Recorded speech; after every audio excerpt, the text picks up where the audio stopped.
This is the owner of a lonely hut solo without the harmonizer.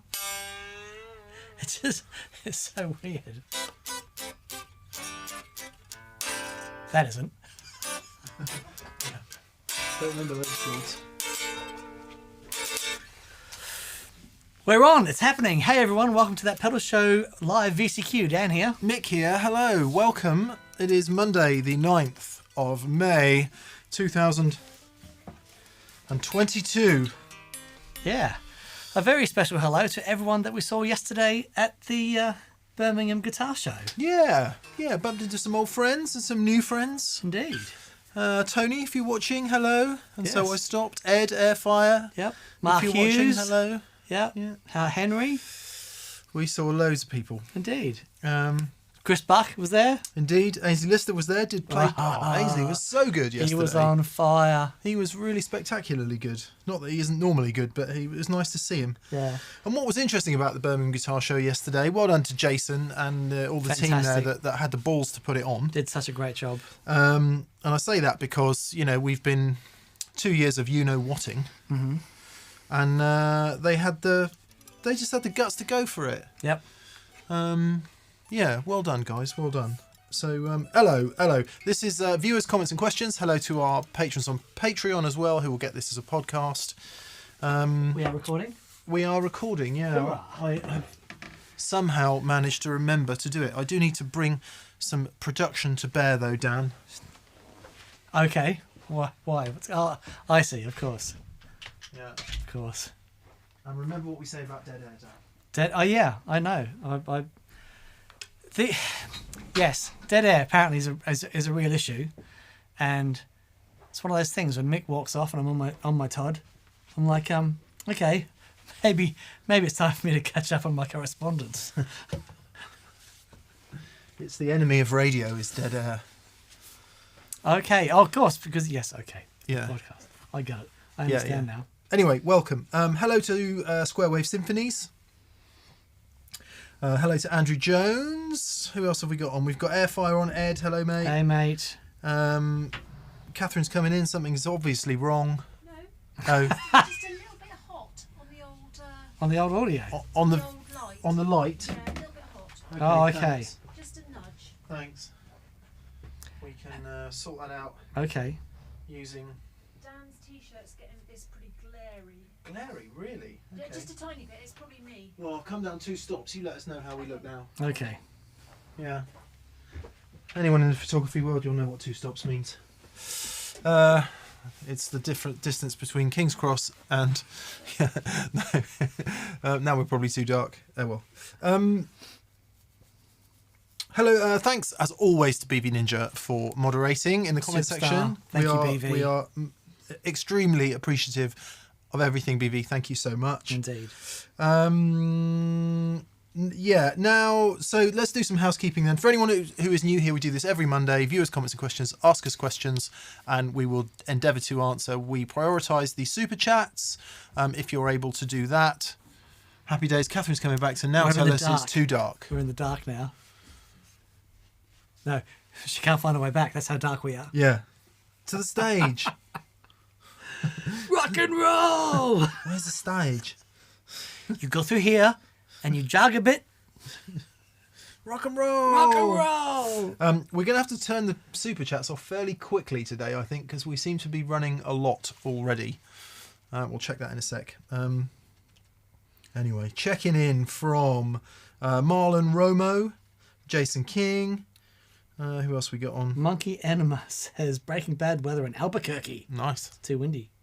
And Marcel Hugli says hello from Switzerland. Switzerland. Justin Baylog's on. Did we drive into Switzerland, like over the bridge and then back again?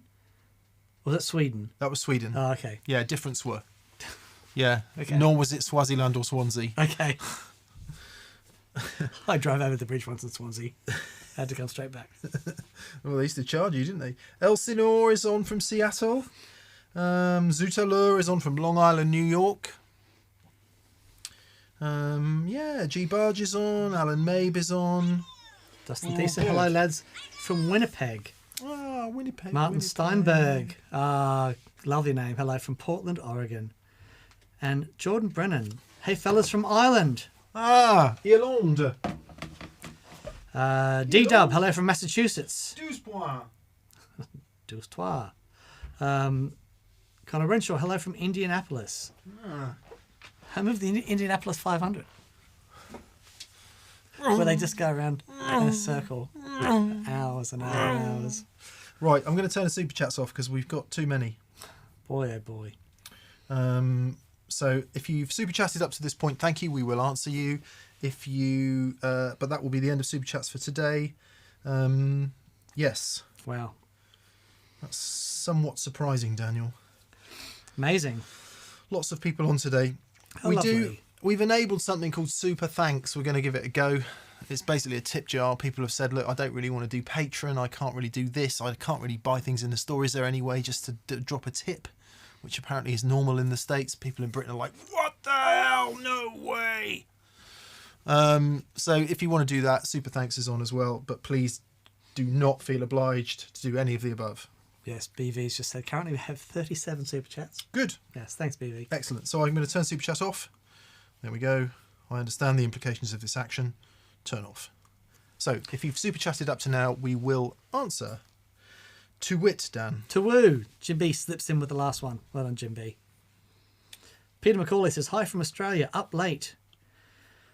Trying to facilitate getting back to Australia at Christmas. And last year would have been fine, but this year we're trying to juggle schools and all that sort of stuff. I don't know if it's going to happen. We're trying. Talking to someone the other day, if you take them out for like a few days, Go to court. you go to court. If you take them out for weeks, apparently not. Wicked. Yeah. Sorted. Yeah. Okay. So hello. Sorry, my son's tested positive with COVID. Oh, okay. What's that here in the background with the ocean and barbecues and stuff going? yeah, I don't know. We shall see. Right, Ran's there is first up tonight. Hello, Ran. Hello, Ran. Nice to hear from you, or this morning, or this afternoon, or whatever time it is, wherever you are. We'll do a couple. Then we've got some. No, let's do the housekeeping now. First up, patrons on Patreon. A, thank you. B, the new giveaway has just gone live this afternoon. So if you were a patron, It's rubbed off. I'm leaking everywhere. Is that leaking, or I thought you'd written something on your hand. You went, No. new patrons. I was doing a curtain rail earlier, and there were some sharp bits, and it cut me there, Oh, there, no. and there. Oh, no. And I was doing something else, and I was like, "What's the wet everywhere?" And I'm God. leaking everywhere. Anyway, yeah, if you were a patron earlier today, you should have an email in your inbox letting you know of the latest patron giveaway. It is for my exotic SP compressor that I bought about 5 years ago, I guess. You can win that. Ooh. Shiny. Nice. Comes with Mick DNA. All Yeah, over it. might be a bit of... Oh, there is a bit of Mick DNA there, look. You can clone him. Yeah, you can clone me. Look at this. Other things. With Guitar Show, we've mentioned that. Thank you to everyone who came yesterday. Yeah, it was and brilliant fun. we had just a nice chat with everyone. It was Yeah, great. it's really lovely. Super thanks. We've talked about that. Guitar strings are finally back in stock after fantastic. ages being out of stock. Right. So you've got Dan's 11 to 52 set, my 10.5 to 50 set, and a 9.5 to 44 set as well. Kurt Mangan strings, we love them dearly. If you want some, we are now restocked. Lovely. We should also mention that we had an unexpected visit to a venue in London on Oh my word. Friday. That Dan, there was a kind of a last minute thing. Anyway, we ended up at the Albert Hall on stage with Joe Bonamassa and Josh Smith. Yes, we did. Just say that again. On stage with Joe Bonamassa and Josh Smith. Now, At we the were Albert. going to film. We were supposed to be filming, but because of all sorts of legal rights and stuff at the Albert Hall, if you want to film there, you have to pay a tremendous amount of money. They charge the artists loads of money. So we couldn't do that, unfortunately. So we did sit in the dressing room and do an interesting interview, which actually was super interesting. Super, super interesting. Interviewed Josh and Joe together. was amazing. Yeah, it was really good, and we're going to stick that out as a podcast, and that will go out on the Patreon platform, but we'll make it free to everyone, so you don't have to be a patron to get it. It will be free to access to everyone, but that will hopefully be tomorrow or the next day as soon as I've had a chance to sort the audio out. But Okay. I did get a couple of a minute, so as you would have seen if you watched Instagram, if you looked at Instagram, Joe's rig is borderline insane. It's certifiable. I'll explain it just very briefly. Yeah. As you're looking from the audience to where he stands, on the right-hand side is a 412 filled with 4 EVs. Right. Similar to what was going on there. Fed with 2 Marshall Jubilees. That would be enough for most humans. Next to that, as we move left, as you look at the rig, 2 high-power Fender Tweeds. Yep. The high-power twins. Yep. Starting to be an average rig. Getting there. Then we get to 2, count them, 2 Dumbles. And so far the idea is the Marshalls do the top and the bottom, and then he punches in the tweeds or the Dumbles to sort of give the mid push and the mid punch for the different textures he likes for solos. Mm-hmm. By the way, most of this is kind of wet dry in some way. Yep. You'd think that was enough, wouldn't you? You'd think so. However, Let's call in our 3rd Dumble. We had a chat about it on stage. He must be the only guy in history to ever have 3 Dumbles on stage. I think so. If you know of Yeah. anyone else, let us know. That was, I think, the 2 in the middle are the overdrive specials, and the other one is an earlier one, different Right. kind of Dumble, I think. Plus a Mesa rotating speaker thing. yeah. Amazing. Just unbelievable. Yeah. And he had a pedal board. He did. He had a pedal We board. took a picture of it, so we'll add that to the podcast so you can see it in your app, however you get it. And again, ought to be enough for most humans, right? In addition, 4 wedges, giving him a mix of the sound. He says, stand there. So you stand there, he picks up one of his bursts and goes, have some of that, son. And it's truly biblical. It is. I mean, it is the Outrageous. craziest guitar sound I've ever heard in my life. Yeah. And you know what's crazy about it? It was, you could tell that the sound pressure was high, but it didn't feel, you weren't still there going, oh, God. No, you know what I mean? There was no pain. There's no pain. It was like, it was loud, but Yeah. it was like getting a hug from the biggest tone sumo wrestler, like 4 sumo wrestlers around you going, I could crush you with it, just a simple flex of my biceps, but I love you. I love you. It was something else. Anyway, what I did manage to do was stick my our Zoom H6 audio recorder down in front of one of the wedges, like kind of off the front of the stage, pointing out into the auditorium, and it actually sounds pretty good. So Did you? I'll include that in the podcast. There's man. about 2 minutes of him playing, You legend. Well and it done. actually sounds pretty good. Come on. Yeah. Oh, I'm so glad. So you will be able to get a sense of it, not least that it captures the sound of that famous venue that we shouldn't really mention, otherwise they'll... We didn't do any filming there. We can talk about it. I mean, everyone knows where he played. Yeah. So anyway, just to say that please look out for the podcast. It will be on the Patreon platform, because that's the only one we can publish to now, and it will be free to anyone, so you don't have to be a patron, I think, to listen to it. David Burke says, trust Dan to make tones sound a bit creepy. It's a gift. Right, we were going to get into super chats, weren't we? Ranzer is first up. Hello, Ran. Nice to hear from you as always. Ledge brims, he says. It's brims. It's May 22. Exactly 2 years ago, I happened onto a YouTube show featuring 2 soft-spoken gentlemen talking about tone, guitars, and life in general. At the time, I had a Strat and a first-generation Mustang amp that I tried playing out every few months and would quickly put it in the box. Now, with a Victory V40, Nice. 10 guitars, 20 pedals plus from Kingsley, Merris and many others, not a day goes by without music, I even got to gig in front of people.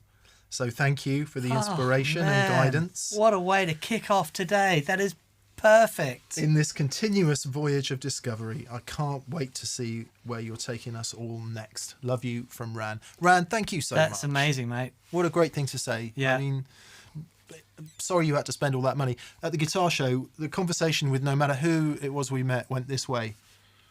Number one, love you guys. The show's brilliant. You've cost me loads of money and my wife hates you. My wife says, but you've already got a pedal. Yeah. No, I have to have this one as well. Yeah. So we talk about it all the time. It's all about finding things that work for you and inspire you to play. And if you found stuff that works for you and inspires you to play, honestly, it's wonderful. So yeah, that's great, mate. Well done. Nice one. Brad Westcott. Hello, Brad. Hello, Brad. He says, cheers. The Strymon Volante can mimic parallel delays by setting the first head to not feedback for a slap and the fourth head half as loud, more feedback for a quarter note. Okay. There's quite a few things you can do actually in the Volante and the Space Echo to mimic parallel. I mean, it's not strictly parallel because one is... Oh, if there's no feedback, it's not hitting the other. Yes, I see what you're saying. Yeah. But it'd have to be... Far enough away to not hit it. Yeah. And it'd have to be in time with the other one. Yeah. So, yeah. But no. One of the that's questions we had actually was about could you do a dotted eighth, and one of the specific settings in one of them, I can't remember, head 3 is a dotted eighth in one of the settings. In one of the the spacing settings. Yeah. Great. Yeah. So Very cool. all of that. Thanks for that, Brad. Dan Eshelman. Hello, Dan. He says, Dan. cheers from Rockford, Illinois. Oh, there's a place to live. On the subject of that, no, do that in a minute. Rockford, Illinois. Taught myself to play acoustic ages ago, says Dan, and recently got an Epiphone Les Paul to get back to it. TPS is a massive help as I know nothing of electrics. Just wanted to say thanks. Ah, bless you. You're so welcome. Good luck, Dan. Turn it up. Turn it up. Rockford will rock. Indeed. Swizz871, or indeed SWiz871. Swizz. Hello, he says, I have a flashback, TC Electronic flashback, and an RE202.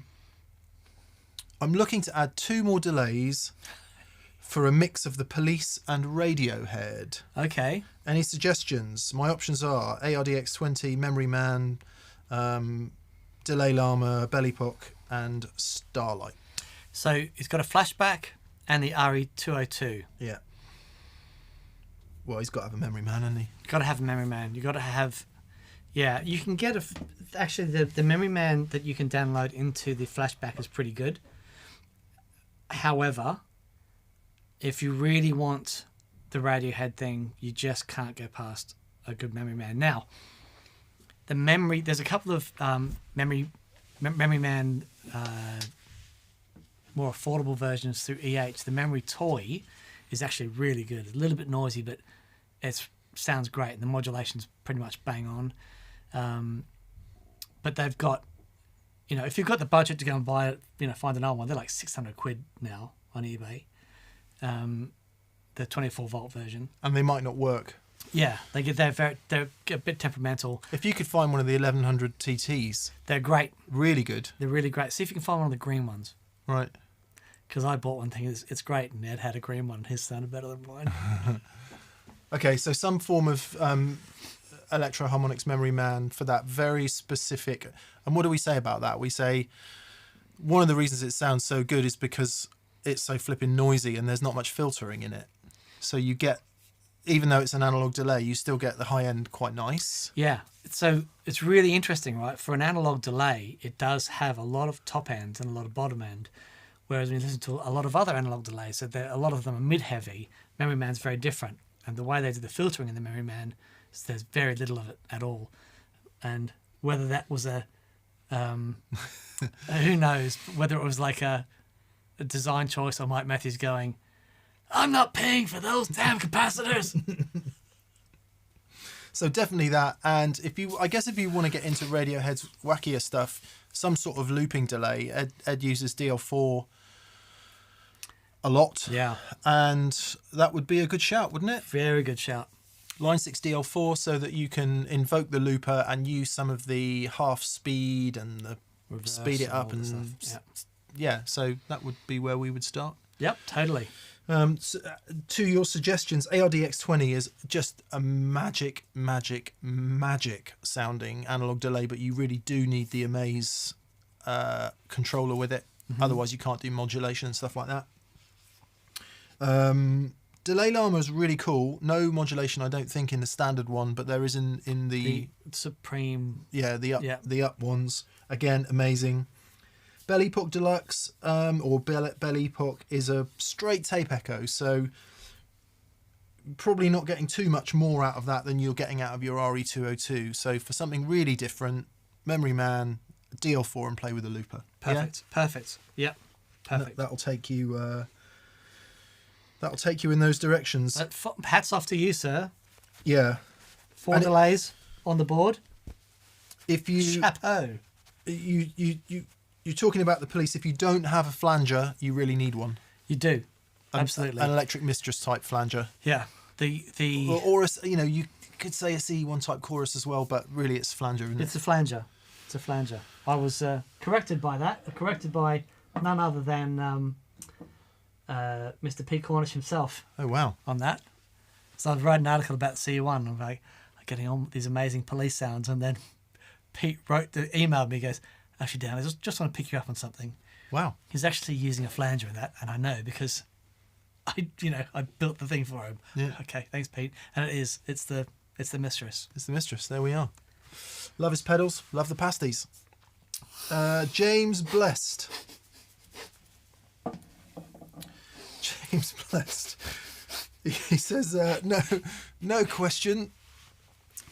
No question. Just thank you for what you do. It's one of the highlights of my week. Keep up the great work. Thank you, James. Oh, thanks, mate. Thanks for saying that. Jacques Wortman from Toronto. Lovely. Or at least the Toronto area. He says, can you talk about the pros and cons of wiring pickups in series, given that it's a common telemod? Does Dan like it? I don't.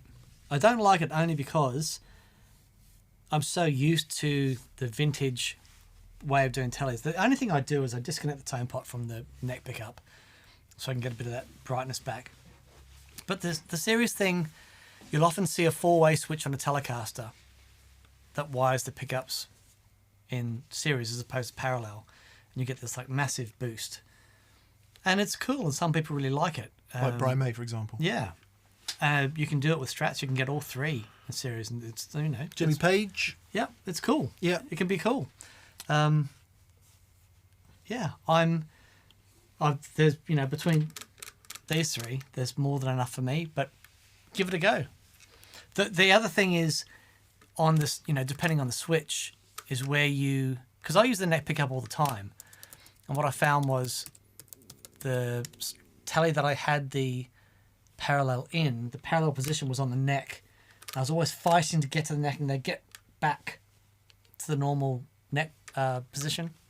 But yeah, loads of great artists have done very good things with them, so have at it. Yes. I'm trying to find something. No, I can't find it. I'm trying to remember a name, and I feel really bad for not being able to remember the name. It's very unlike you. I'm the guy that's sat here going, yeah. My mum came over. Her name is Little Help Mick.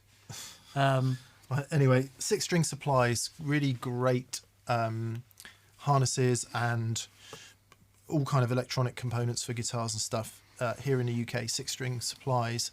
And I bumped into him yesterday at the guitar show. I'm really sorry. The name will come to me in a sec.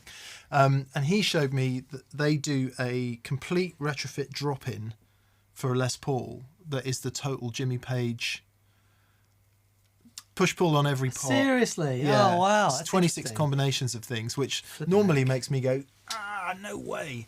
But I said to him, I just need to find I'm not putting it in the gold top because I'm not touching it. I'm not touching the gold top. No. It sounds perfect.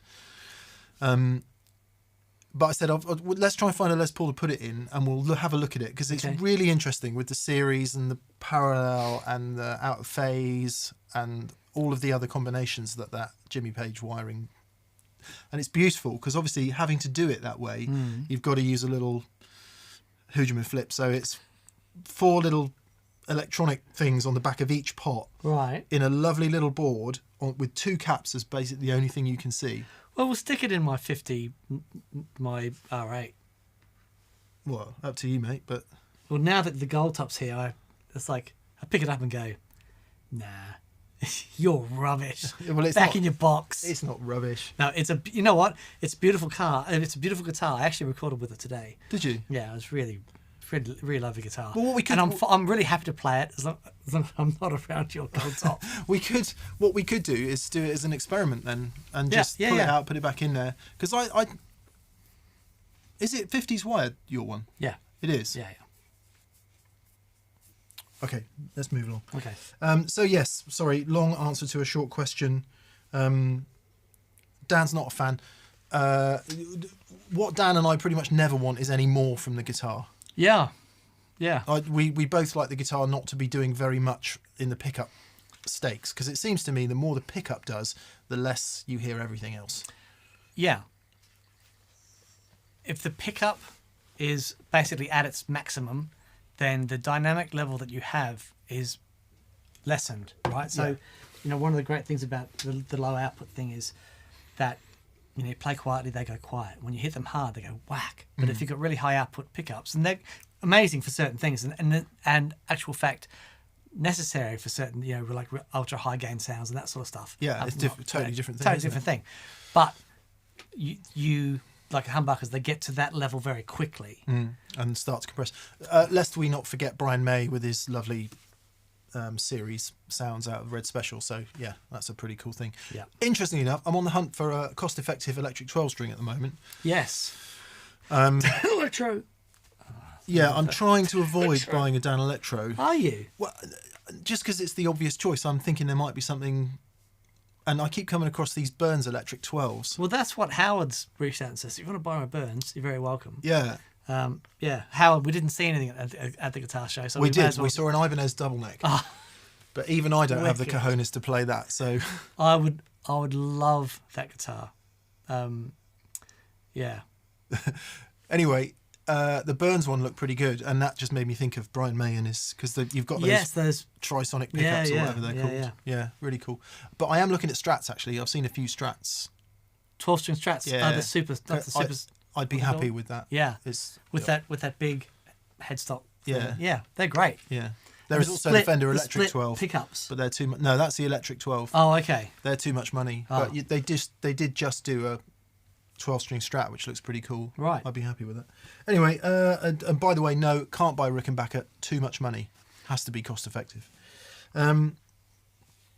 Nate Boudreau from the United States of America. He says, greetings again from Indiana. Oh, lovely. I have the AC15 Mm-hmm. and a deluxe reverb, wet dry, and it sounds beautiful. The Mm-hmm. Yeah, it blue does. Alnico is on its way, and I can't wait to put it in the Vox. No real question today. Just want to show my support. Yeah, oh, thank you, mate. Thank you, Nate. It's a combination that we dearly love. That we've often had the AC15 and the the Fender together, the deluxe, and it's just wow. They're happy, aren't they? They really, They're happy really together. are. It's interesting when you get that amps that have got a sort of an equal weight, you know, but they're one's more accentuated in certain frequencies than the other, but of that equal weighting, they just the way they blend stuff, it's just magic. Equal weight. Like yesterday at the guitar show, I couldn't decide whether to take the Mesa 50/50 stereo power amp and 2x12 EV rig in the wet dry, or the 2-rock and something else. So I thought, I know what I'll do.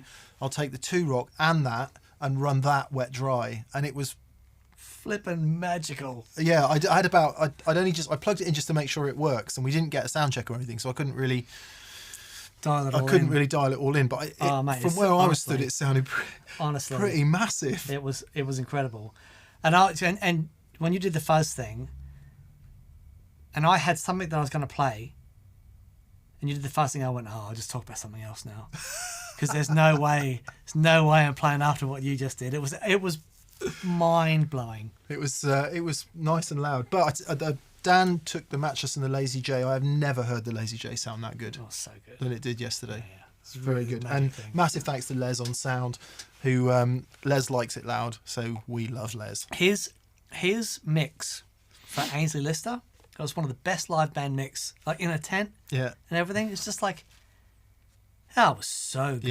Yeah. So good. nice. You know, Anyway, what was really nice? That it wasn't all about the kick drum. Yeah. You know what I mean? Just go to some live bands, all you hear is, you know, it was like, no, it's just like perfect. how good is Bunny? So, The drummer playing with Ainsley yesterday, a guy called Bunny. I'm sorry, I don't know the rest of his name. Yep. We know him as Bunny. massive man crush. His feel was just so beautiful, and his shuffle, That's the first thing I heard. Far out, really man. hard shuffle. and he'd do fills where he'd not. Sometimes he wouldn't hardly play a thing, and he just hit the right thing. It was like, and then every now and then the floor tom would just go, boom. It's like us. He was amazing. Did you Really hear Les amazing. riding the hi-hat though? Really? Yeah, totally. You know, man. on the moments where the hi-hat was really important, the sound engineer was just on it, totally on it, and I love that. If you imagine how long had he been in there all day, like with all the artists and stuff, For 2 days running. 2 days running, and at the end he was still absolutely on everything. In So tune. cool. Yeah, it's Yeah. brilliant. Lovely experience. To wit, Eagle Ray Rob. Hello, Rob. Hello, Rob. And thank you for your continued kindness, Rob. He says, Yeah, this amazing. month marks the 2-year anniversary of my discovery of TPS. It's one of the good things that came from this dreaded COVID-19 pandemic. Thanks for the great content, beautifully packaged merch, and pup dates, because love. Thank you, Rob. Mate, thank you so much. That's lovely. super kind of you. One of the things that Mick and I are most, can't say proud because we didn't do it, but the community that sort of Yeah.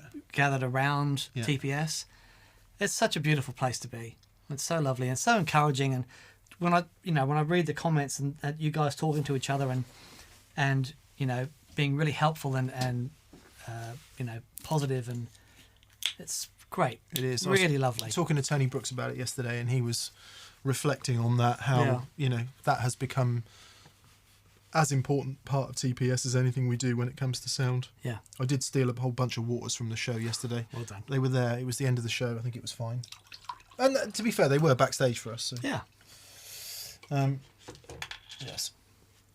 Right. Wastel 10. He says, hello, shoe fillings. My current rig: guitar, Polytune Mini, Voxwire, TS Mini, Yep. Noble's ODR1, Nice. TC Afterglow Chorus, Nice. Electro Harmonix Nano Metal Muff, TC Gauss Echo, Boss G7 Vox AC15. I want tips for another modulation or any other recommendation. Interesting. Okay. I really like that metal muff. Yeah, I had it's a full really size good. one. Yeah. Yeah. Did you? Yeah. Right. So, does it have graphic? That's pretty sure it did. Right. This is the mini one, which I guess Yeah. probably doesn't, but Okay. So what else? So you've got your tube screamer, which is nice. You've got your metal muff. ODR1. ODR1. So you've got your Chorus. gain stages are bang on. I think that's really nice. You've got your G7. I'm assuming you're using that as a boost at the end or an overall shaper. We've got some delay. Tremolo we don't have. Tremolo. Yeah, I mean, you've got trem in the AC15. Don't know if you use it in the AC15, but trem's always cool. Yeah. Tremolo. And a splitter and a second amp. There you go. There you go. Where you go. Get in. Other modulations. So you've got chorus at the moment. What other modulations do we really like? You could go for something like a rotary speaker Yeah. That's a right. or a univibe type thing. It's a very different experience than chorus. Ever since we had Joey on the show years and years ago, we fell in love with the harmonic tremolo sound to so much so that us and Jam Pedals got together and created we sat around and said, make it do this, make it sound like this, and they did all the work. But the Harmonious Monk was born, and it's yeah, harmonic tremolos. It's such an interesting sound.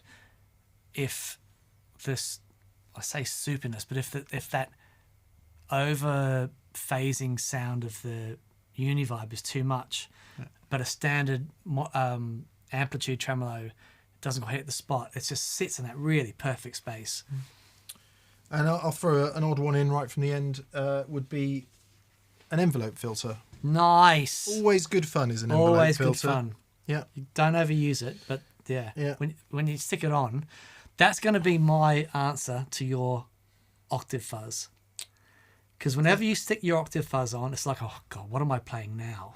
Because it sounds so epic. So I'm going to have to do something. So I think, okay, envelope filter. Yeah. So you're going to come out of this heroic, wow, and I'm going to come, wow, wow, wow, wow, wow, wow.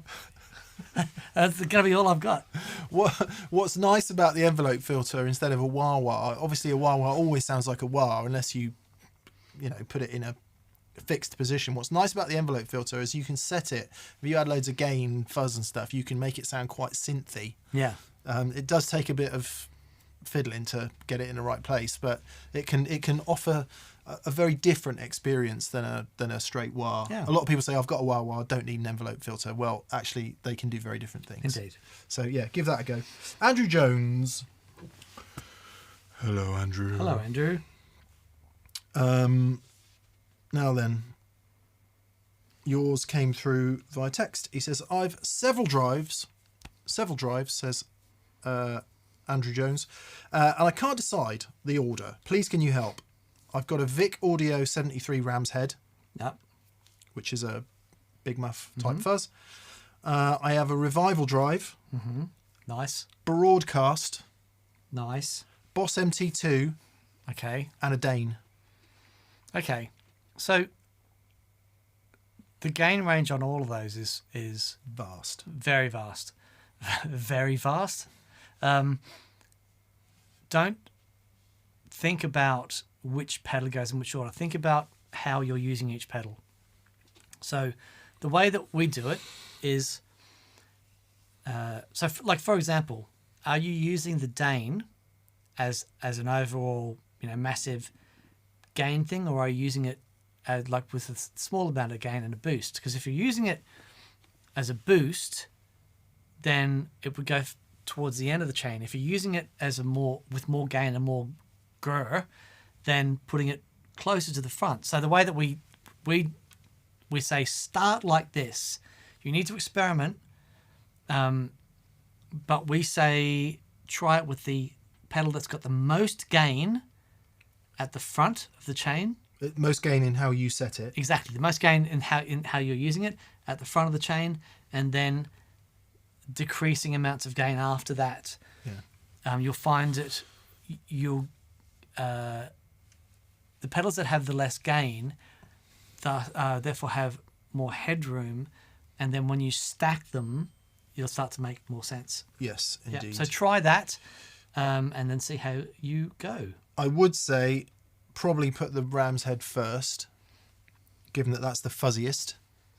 But again, depending on how you use the Ram's head, because one great thing about the Ram's head is, and that actually something I learned from Analog Man. So the test of a good Ram's head is how it sounds with the gain just on. Yeah, yeah.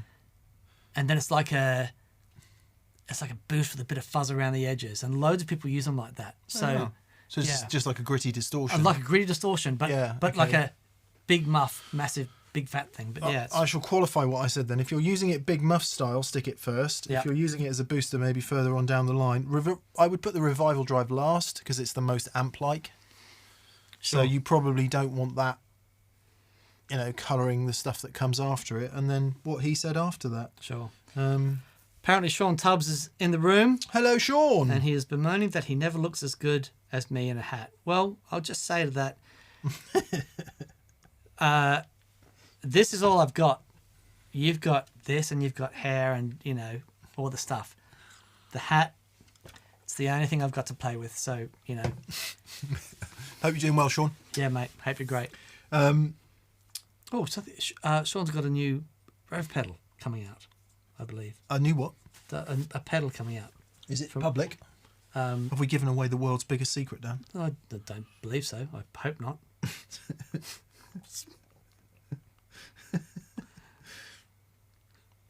Let's have a look then.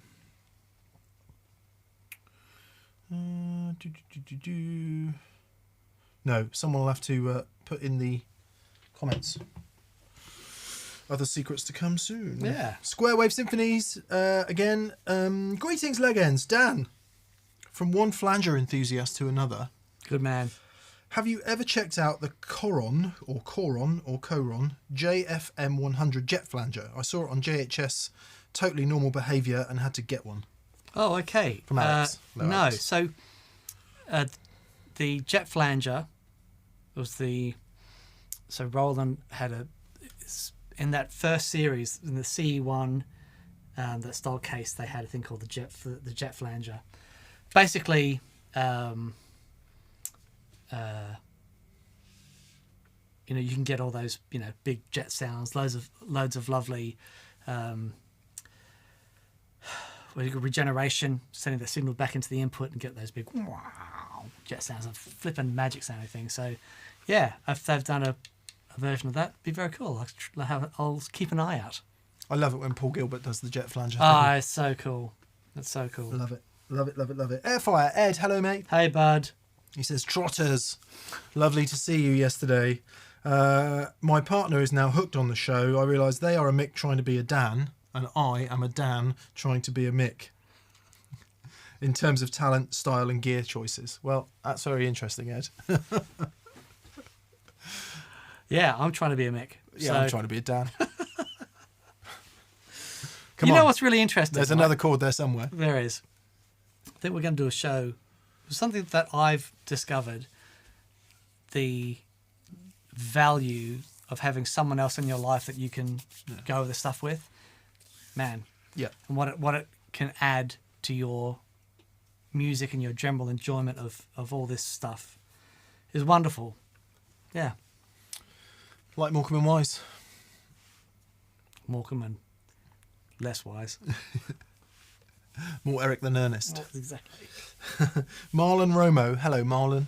He says, I'm going to upgrade my early 2000s Mexi Telly to a 4-way switch and new pickups. Either Fender Custom Shop Twisted Tellys or TV Jones Starwoods. Which would you choose? Love and thanks from Redlands, California. The Twisted Telly pickups are really great. Every Telly I've heard them in, I've liked them. Yeah. You put them in, they're going to sound fantastic. Yeah. If there's something that's about the other ones that you especially like, great. But I can tell you now, you stick the Twisted Telly in, you're going to be happy. Yeah, I mean, obviously TV Jones makes amazing pickups. Never actually heard the Starwood, so can't really comment. But played lots and lots of Tellys from more mid-range ones that have been upgraded or have come as special editions with Twisted Tellys, right up to custom shop guitars with Twisted Tellys in, and particularly like the neck pickup in the Twisted Telly set. Yep. Magic. Yeah, so there you go. That's what we would choose based on experience, having not heard the TV Jones ones. Thomas Gellner. Hello, Thomas. Hello, Thomas. He says, I'm watching the show for years now and I learned so much. Thank you. I bought a Casino because of Mick and I love it. Oh, such a great guitar. Do you still play it? I do, actually. I haven't played it much just recently because I've been overwhelmed with new Strats and Les Pauls and things. My gaze has been averted. How good did your Strat sound yesterday, though? It sounded all right. Dude, that particular guitar and your fuzz, it's like every other Strat sounds amazing with your fuzz, but that guitar and your fuzz is like it does work. Flipping heck. It does work. I've got to get some work done on it. I can't get the action high enough. The neck, it has a nice relief on the bass side. The treble side is kind of almost flat with a little humpy bit down the end. Nothing unusual here. Truss rod won't really release off too much more, so I've got to have a fiddle about with it, right, and just get it right because I can't get the action high enough. If you just keep putting more height on the saddles, it creates problems elsewhere. So yeah, of course. I mean, they're as high as they can go, so adding screws and stuff is just not going to work. So I was showing a few people yesterday and getting their advice. Matt from Monty's, thank you very much for your advice. And I'm going to talk to a couple of other people just to see what the best thing to do is. It does need a new nut pronto, but yeah. Yeah. So that's as far down the road as we are with the Strat. But I do love the Casino. Putting those Lola pickups in it took it from a guitar that was, a knockabout guitar that was fun enough to play but couldn't really use it in any serious application, to a guitar that will stand up alongside any guitar here.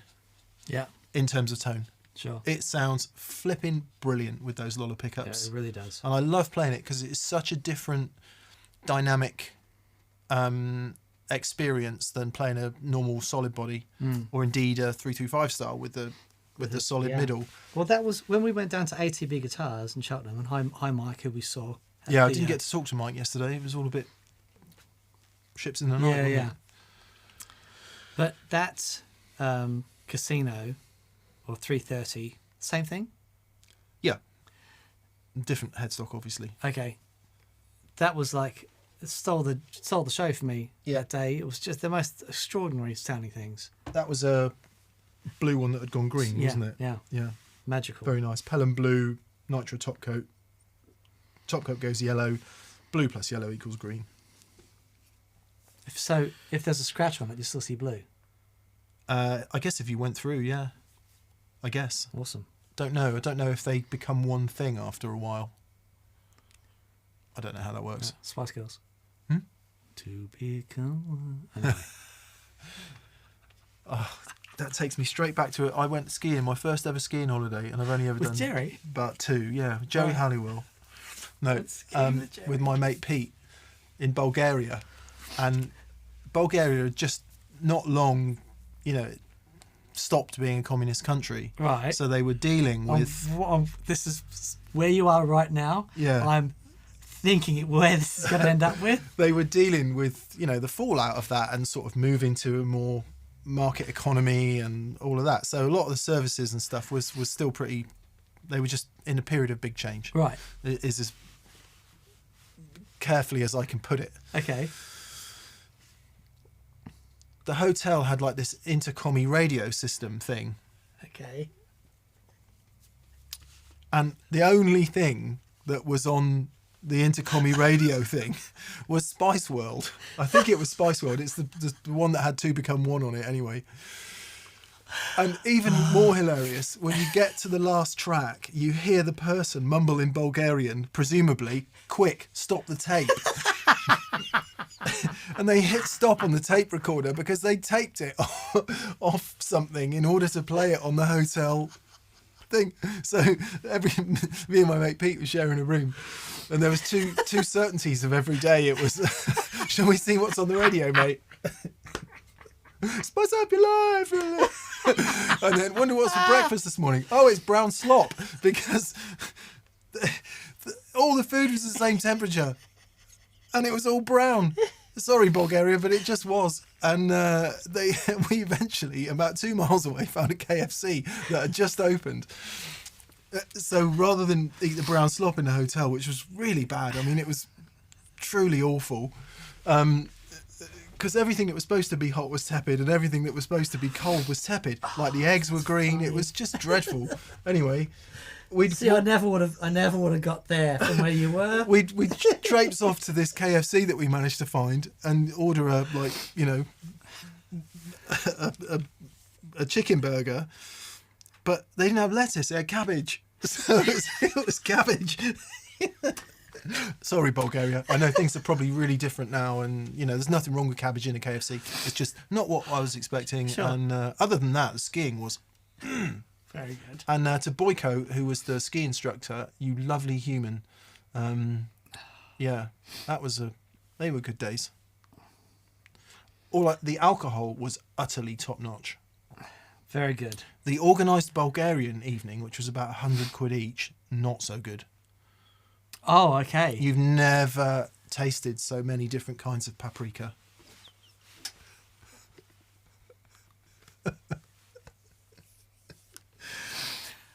Ah, boy. Yep.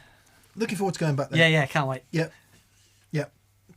Borovets is where we went. Booking flights now. I bet it's really swish now, actually. Like I say, they were dealing with a huge societal change. Oh yeah, man, totally. Yeah.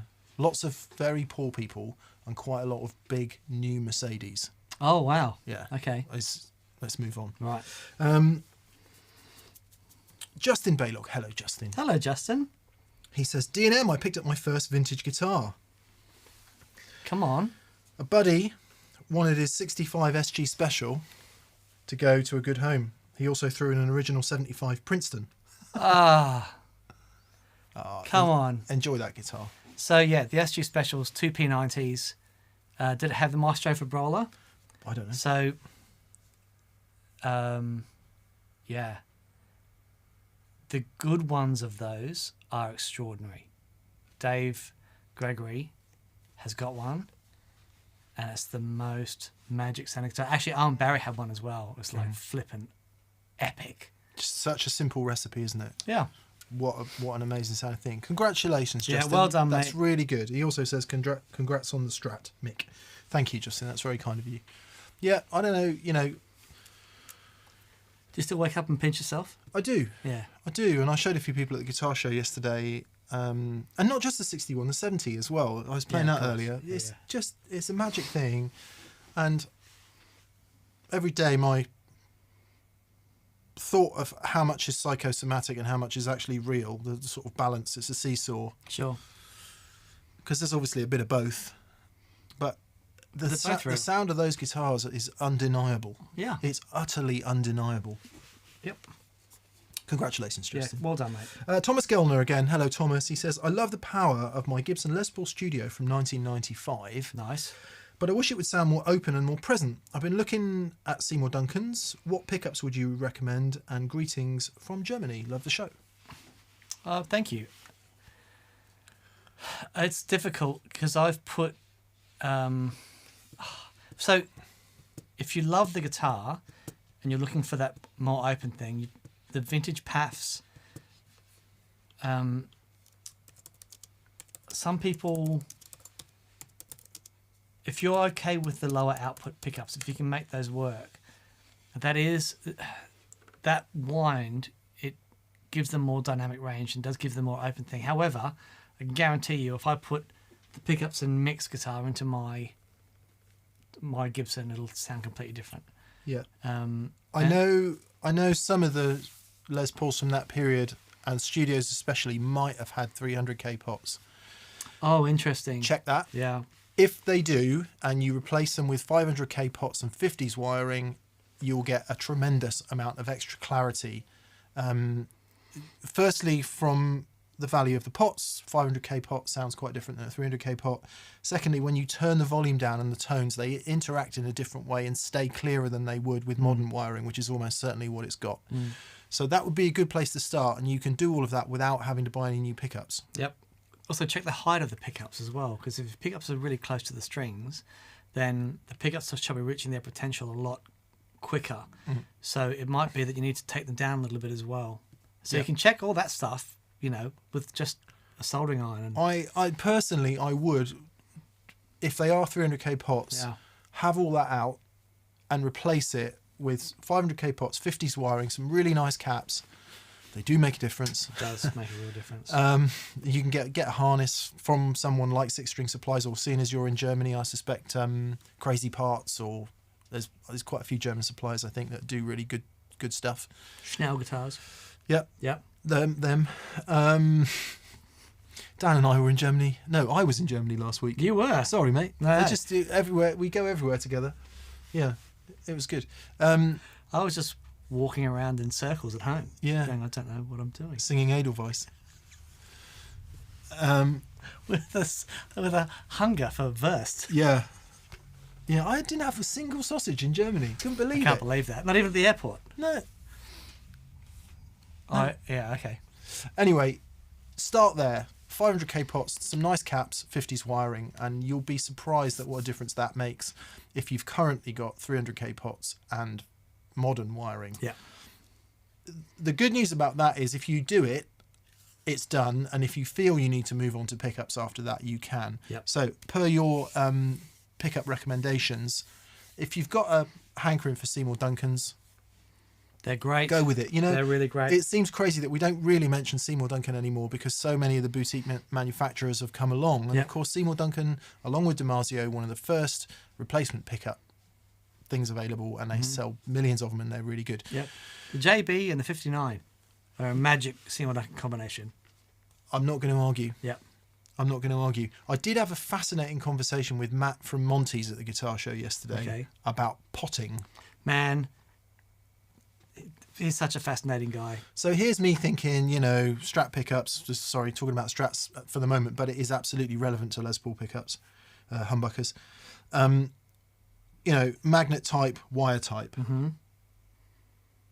bobbin type, staggers. What's it called? Scatterwind. Ice cream. Where they're flat on the top or... Oh, staggered. No. Oh. They're either flat or they're... Beveled. Beveled, thank you. I got one. Beveled magnets. And he's like, yeah, what about potting?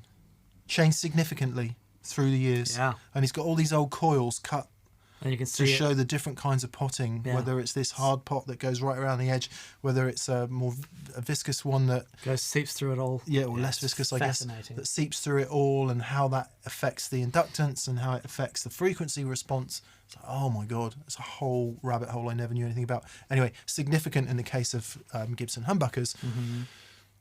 Total revelation to me the first day I heard a proper PAF style pickup. Right. And the modern example I always give for this are 57 Classics, which is used to be Gibson's middle of the road PAF style pickup, symmetrically wound, heavily potted. Right. Always sounded pretty flat to me. Right. Loved the sound of them in SGs, because SGs are a bit more lively, but in Les Pauls and 335s especially, found them a bit dark and woolly. Then you hear when they first came out with the burst buckers, just to keep it relatively recent, 20 years ago, not quite that long ago, slightly asymmetrically wound and much less potted, if potted at all. And the difference in tone in those two pickups is colossal. Yeah. What you then have to do is decide, what does the core of this guitar sound like? So in the case of the SG, I think 57 Classics work really well, because they sort of give a bit of meat and mid-range, hold on to a guitar that's otherwise very lively and bright. But as I say, in a 335, which can be a bit dark sounding, just too dark for me personally. So that kind of much more open nature. And I think somewhere in all of that might lead you in the right direction with your studio. Yeah. Yeah, best of luck. Yeah. Best of luck. You hurry me along, Dan. Yes, I am. That's what I'm doing. I'm hurrying you along. Steve Mass. Hello, Steve. Hello, Steve. Nice to hear from you. Hope you're doing okay, Steve. He says, yes, it's that pedal show, but I love hearing you talk about guitars. I could listen to Mick talk about Strats and Dan talk about Tellies all day long. You come to the right place. You come to the right place. Well, you know, I loved about yesterday. So Mick took his Strat and Les Paul, and I took Red and my 65. And to hear with the amps turned up and the difference between those two guitars that are ostensibly the same thing, Yeah. it was like, oh wow. Yeah. It was really great. And Red's always, I can stick Red into anything and it's gonna sound great. But hearing the 65 in that environment was like, yeah. Old stuff. It's great. Yeah. Yeah. Red's just like a solid punch in the face from a really meaty guy, isn't it? It is. Whereas the 65 is like being beaten up slowly but carefully by a very talented kung fu master. Okay. How's that for an analogy? I like that. I Yeah. like that. Yeah, you still end up on the deck bleeding, but the way in which it happens is different. Apologies for the violence. Nice to hear from you, Steve. It's great that my guitars bring that out, that analogy. It is. I always think of violence when I hear that guitar. It's so flipping smack in the face. Especially when you're trying to set the mic praise. You think of violence when I'm playing this. I'm like, hit it, Dan, hit it. Go on, let's get the full. He's like, yeah, that's it. And then like literally the first chord he plays, 8 dB more. Not that I'm particular about these things or anything, Daniel. G Barge. Hey, G. Hello, G. He says, Crew at Termini. Howdy from Bakersfield. Oh, crura termini must be some sort of Latin for leg ends. Okay. Termini would sort of sound like End of something. Yeah, and who How you says spelling crew? crura? Crura, crura. Maybe it's Latin for leg. Crew Retermini. Yeah. Anyway, howdy from Bakersfield. He's in Bakersfield today, where nice telly tones emanate from. Apologies for ending that sentence with a preposition. My sub-editor would have put a big red mark through that and thrown it in the bin. Anyway, encouraging everyone in the USA and Canada to track down tickets for Anne Wilson and the Amazing Dogs, or indeed Dogs. I saw them in Napa last Thursday. Anne is a legend, and Bukovac was astounding. His joy is contagious. Man. Okay, is Anne Wilson is like something to do with Nancy Wilson? She's in Heart, isn't she? Tomorrow is goodbye.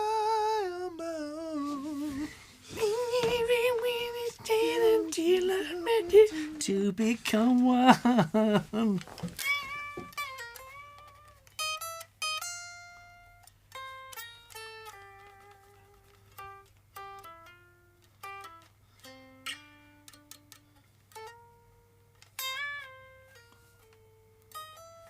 Nice.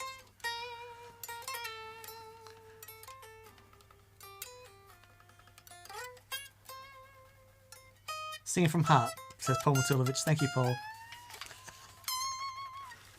Beautiful. Did Howard Leese play that solo, maybe? Don't know who played that solo. Anyway. Yes, Anne Wilson was in Heart. Thank Anne you. Wilson. Nice. Nice to hear from you, G. Amazing. And your generosity is forever appreciated. Thank you so much. Thank you, buddy. Thank you. So, yeah, go check out Anne Wilson and the Amazing Dogs. Tom Bukovac is involved in that. Yep. Scott Gaylor says, has anyone ever made a list of all the variations on leg and themes? Drinking game possibilities. Yeah. I'm so surprised that they keep coming. We haven't got to the end yet. So there you go. John Frusciante is on. And I can't be sure if it's John Frusciante or somebody else called John Frusciante. Pretty sure it's not. Yeah. Because John Frusciante wouldn't say, what are your thoughts about Frusciante? Well, he might. If it's the John Frusciante, I would like to offer a heartfelt thank you for the work on Blood Sugar Sex Magic, which, alongside Stevie Ray Vaughan, around a similar period in my life, helped me understand Jimi Hendrix. Wow. Yeah. The guitar playing on Blood Sugar Sex Magic, among all of John Frusciante's amazing guitar playing, is utterly astounding. And the tones on that record are... Yeah. Love seeing him. They're doing a lot of live stuff at the moment to support the new album, and he's playing beautifully. He's, yeah, is what I think about John Frusciante. Yeah. Yeah. Californication era, less my cup of tea. Okay. I think he was still in the band then, maybe. But Blood Sugar Sex Magic, easily in one of the most important 10 records of my life as a musician and guitar player. Oh, awesome. Easy peasy. Yep. Yeah. Yep. Will Ferrell on drums. Yeah, I'm doing that because Kiedis does that a bit. Oh, does he? Yeah. Okay. Yeah, Will Ferrell on drums, yeah. Have you seen the drum off between? Yeah. That's so good. It is astounding. I've met Chad a couple of times, actually. Roll the credits. Bless him. Harrison. Hello, Harrison. Really enjoyed the guitar show in Birmingham yesterday. Some great tones. Mate. Thanks, gents. Thank you, Harrison. Mark Lavinish is on. He says, have you tried Simon's new Juggler version 3? Massive upgrade in features. He has a ton of new stuff out and was wondering if you were following along. He is coming over to the UK. Yes. And we're going to get him on the show again, if only to sit in the room while he plays. That Juggler version 3 sounds really, really interesting because as I understand it, it's basically all the stuff that a Maiden and a Page DS can do in either preamp or pedal form. Far out. I think. I've just been playing through the new... so Dan Coggan's released a pedal called the Cogmeister. It's sort of very limited run. I managed to get one. I've just been playing through that and it's like... I'm in deep existential crisis now. It's do you remember his tube bender? I don't, but It's really astonishing pedal, and it's basically that and different boosts and stuff, sort of all into the one thing. Ah, so great. does it have a But then- tube in it? No, No. it's just a sit into the front of a tube amp. It just sounds massive. But then when I hear you play through the Kingsley stuff into the power amp of the Boogie, I'm like, it's just one of the best guitar sounds I've ever heard. I am loving it. I am really loving it. Yeah. But funnily enough, at the guitar show yesterday, I had the 50-50 on 3.5 on each side. Mm. And I don't know how much louder it gets after that. I'll have to try it. Presumably it does get a bit louder. I was thinking, might start looking for a 295. Really? Yeah, because I could hear it starting to... Really? Okay. Yeah. Interesting. I mean- All right. Well, I'll have that one then. Let's rewind a sec and say that's louder than you can play on any normal stage in the UK. Sure. But something about the weight of it, something about the weight of 100 watts, I just cannot get away from. Yeah, I know. The 2-Rock in 100 watt mode, Ah, it sounds heavenly Yeah. in 50 watt mode, but in 100 watt mode, it just sounds like... see, it's interesting because I have that conversation with Paul Stacey a lot, and he's got a bunch of 50-watt high watts that sound epic, and a bunch of 100-watt high watts. And it's like, even at the same volume, there's something about the 100-watt high watts Yeah. that there's something Yeah. more there, sort of ready to go. I think if you're a kind of hammer-in player and you really smack the guitar and that's your thing, in many ways, I think 50 watts can be a really great place. Sure. Because the amp is giving up and doing what you want it to do. You're getting that saturation. But for Yeah. me, I'm not really... I can hit hard, but the older I get, I'm less of a heavy hitter. And that's why I like Endlessly Forever Headroom. Yeah, totally. Because I if get you lean off on the 50 watt, it kind of goes away. But if you lean off on the 100 watt, it just doesn't go away. it. Yep. But if you lean into the 100 watt, you hurt people. Yeah. And I'm kind of over that. Sure. I don't really do that anymore. What's the wattage of Ainsley's amp? Is it 60 watts or something? The Rift, Yeah. I think it might be 35. Really? Yeah, I think Okay. it's... Or 50. It's 2 EL34s, I think. Oh, okay. Okay. But again, it's very different, isn't it? If you've got the amp set at 2 o'clock, Yeah. where all amps should be set, Yeah. and you use the volume control, that's very different than having it set at 10 o'clock and having the volume control on 10. Everything is different about the dynamic experience. Mm. How good was his tone yesterday? Magic. Yeah. I loved being in the room with him and hearing him do his thing is so great, and it's such a lovely guy. When you hear that tone in the context of a band, Yeah. it's just like Yeah. it was powerful. That's It was so somebody good. who's been gigging all the time Yep. for his whole adult life, Yep. is what that is. Really Complete wonderful. mastery of it. Anyway, we wax. Thanks for the reminder, Mark. Simon will be coming over, and we are desperate to try the Juggler version 3. Yep. Alan Mabe. Hello, Alan. Hey, Alan. Hello from Austin, Texas. Or ATX, which I guess is Austin, Texas. Pedal Dads. Any chance of episodes with Tosin Abassi or Derek Trucks? Endless thanks for the superb content and converting me from Axe Effects to Wet Dry All Tube. Good man. JJ Junior, MVP 23, Dual Messer 212s and pedals. Oh my god. Hello. So Derek Trucks keeps calling, and we've been putting him off and putting him off and putting him off. One day, eventually, we're going to have him on the show. Eventually, yeah. Far out. Could Yeah. you imagine how awesome it would be to have him in here? Yeah. If either of those people wanted to come on the show and it was possible without wading through 18 levels of management and press, Be amazing. then of course, I mean, it's an open invitation. I've Pretty watched- much anybody, well, to anybody, in fact. Yeah. It's just, what happens is, a little bit of a brief insight into the world of press and PR. What happens is artists are like, oh, I'd really like to do that pedal show. Management get involved and go, oh, God. No, because we've got to do guitarist, Q. Q probably doesn't even exist anymore. You can do BBC Breakfast if you want. And I've got a lunch with the head of Fender. So they're 100 miles away. We just can't make it happen. Sorry. That's how press works. Yep.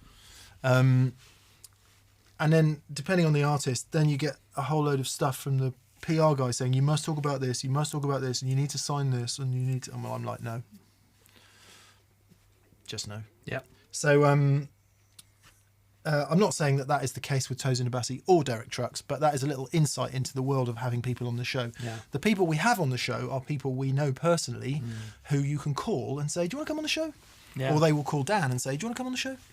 And anyone outside of that sphere is someone that the introduction has to be there where it's controlled personally from them. Because once management and record companies get involved, it is impossible. Yeah.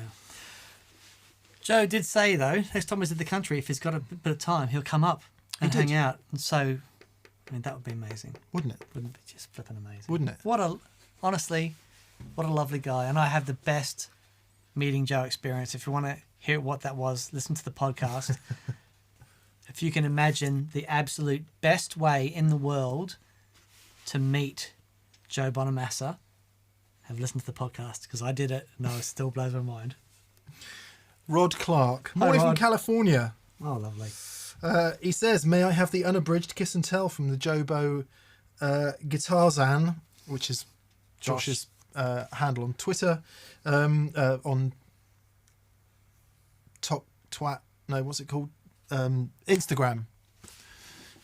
Hang last week. Please spare no details. I must live vicariously. Cheers, Leggins. Yep.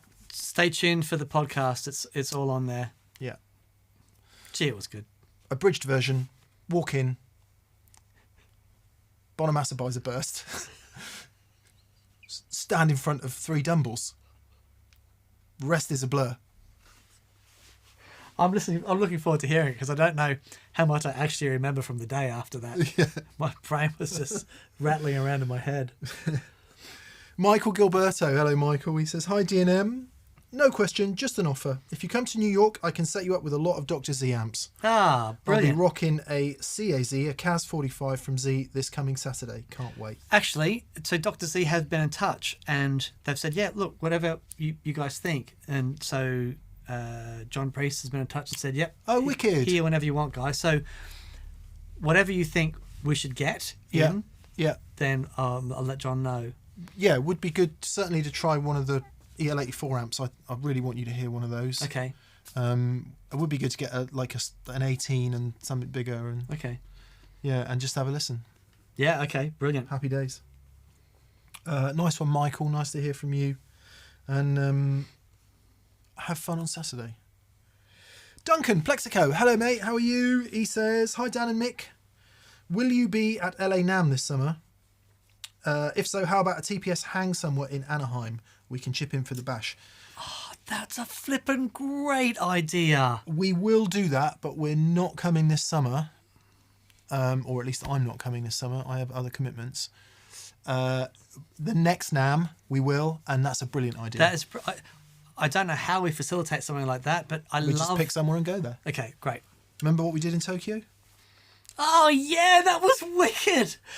So, it was my birthday in Tokyo, and we just put something out on Twitter or Face app thing and just said, hey, guys, it's my birthday, and we're going to be here. Bev's got a BV, oh, no way. BV Ninja as a Cogmeister as well. Nice yeah, one, it's BV. so good. Yeah, and just put a thing out, and then lo and behold, like 30 people turned up, and it was party time in Tokyo. Yeah. Oh man, that was the best birthday ever. So we'll do that. We'll organise a hang somewhere. Oh, what a great idea. Yeah, buy people a beer would be a nice thing to do. It'd be lovely. Great idea, Duncan. Yeah. Thank you for that. Thank you, mate. I've just got confirmation that I am doing a gig in August. Fantastic. Nev's thing, he's doing it again. No way. Yeah, but I am now utility guy. Oh, okay. So cool. I'm doing Richard's job. Okay. Which is going to be a challenge. Lovely. Yeah. So it's very good, Richard. Oh, are you kidding me? Are you kidding me? So it's parts, which will be really nice. Lovely. Yeah. Anyway, sorry, I'm looking at my phone because BV gets in touch. I'm not just being rude. BV keeps an eye on things and keeps in touch. Paul Barford says the EZG50, which is the Dr. Z, which is the one I played and I thought it sounded absolutely wonderful. What is that? It's the 6L6. It's a 6L6 50 watt amp. So I tried a bunch of them. We're going, yeah, that's nice, it's nice. And I played that thing. I was like, oh, wow. It's beautiful. Nice. Yeah. Really Nice. Good. Okay. Scott Gaylor says, I can help with the hang at NAMM. Scott will be in touch. Thank you, bud. Fullerton's a bit of a trek, isn't it? Fullerton. Yeah. There's a couple of nice places in Fullerton, but Anaheim would make more sense. Well, we'll see. You just pick one of the hotel bars. It'd be nice to have some stuff at the hang, though, and, I don't know. We could. Have a jam. Oh God, now you're talking. Can you imagine having a jam? Actually, imagine the size of the cojones it would take to get up and have a jam at NAMM with the best musicians in the world just coming to hang out. It's like What, like I did about 10 years ago with Josh Smith, Kirk Fletcher, Matt Schofield, Eli at the slide bar. well done, mate. Yeah, it was. I bet you were great. No. Yeah, Matt was great. Eli was great. Josh was great. Kirk was unbelievable as usual. I was glad to be there. Yeah. I could knit, I guess, on stage rhythmically. Make you a sweater. Joe Hoppard says, my lovely pa, I'm guessing it's pa, not PA. My lovely pa, says Joe, is after a low maintenance Larry Carlton rig for about 2K with something different. I'm thinking PRS SE Hollow Body 2 and a Tone Master Deluxe Blonde. Thoughts on rig or pedals? Okay. Volume would be my first question. Yeah. Does he want to play this loud with other humans, or does he want to get some tones at home, quiet in that environment? Because the answers are quite different depending on what the Exactly. main thing And you is. know that so Larry Carlton has released his version of his guitar. Yeah, the Sire. Yeah. And apparently they're fantastic. Yeah, a certain Mr. Anderton sells tons of them. Well, there you go. Yeah. I think that'd be a really good shout. Amp wise, if so, because you say tone master, I'm assuming that you want something that's going to sound like that low volume. I'd be. For me personally, I'd look at something like the what's the pedal from J Rocket that we used in the rig the other day. The HRM. The HRM. Yeah, either that or the Ethos overdrive is really worth looking at. Ethos. So someone like that into a deluxe. Yeah, I that's think what would I be, would do. Yeah, that's what I would do. So, I don't know if you know this, Larry has a guitar brand, or at least there is a guitar brand that does Larry Carlton guitars. They make this. And there's some demos of Larry online playing it, and it sounds. I mean, obviously it's Larry playing it, so of course it's going to sound great. But there's been a lot of attention to detail. Yeah, gone apparently into they're very that thing, good. and they're very good. So that guitar, in the UK anyway, is £529. there you go. And that will be, what are we thinking there? That will be as good as any Epiphone. It will be up there with Ibanez Art Core.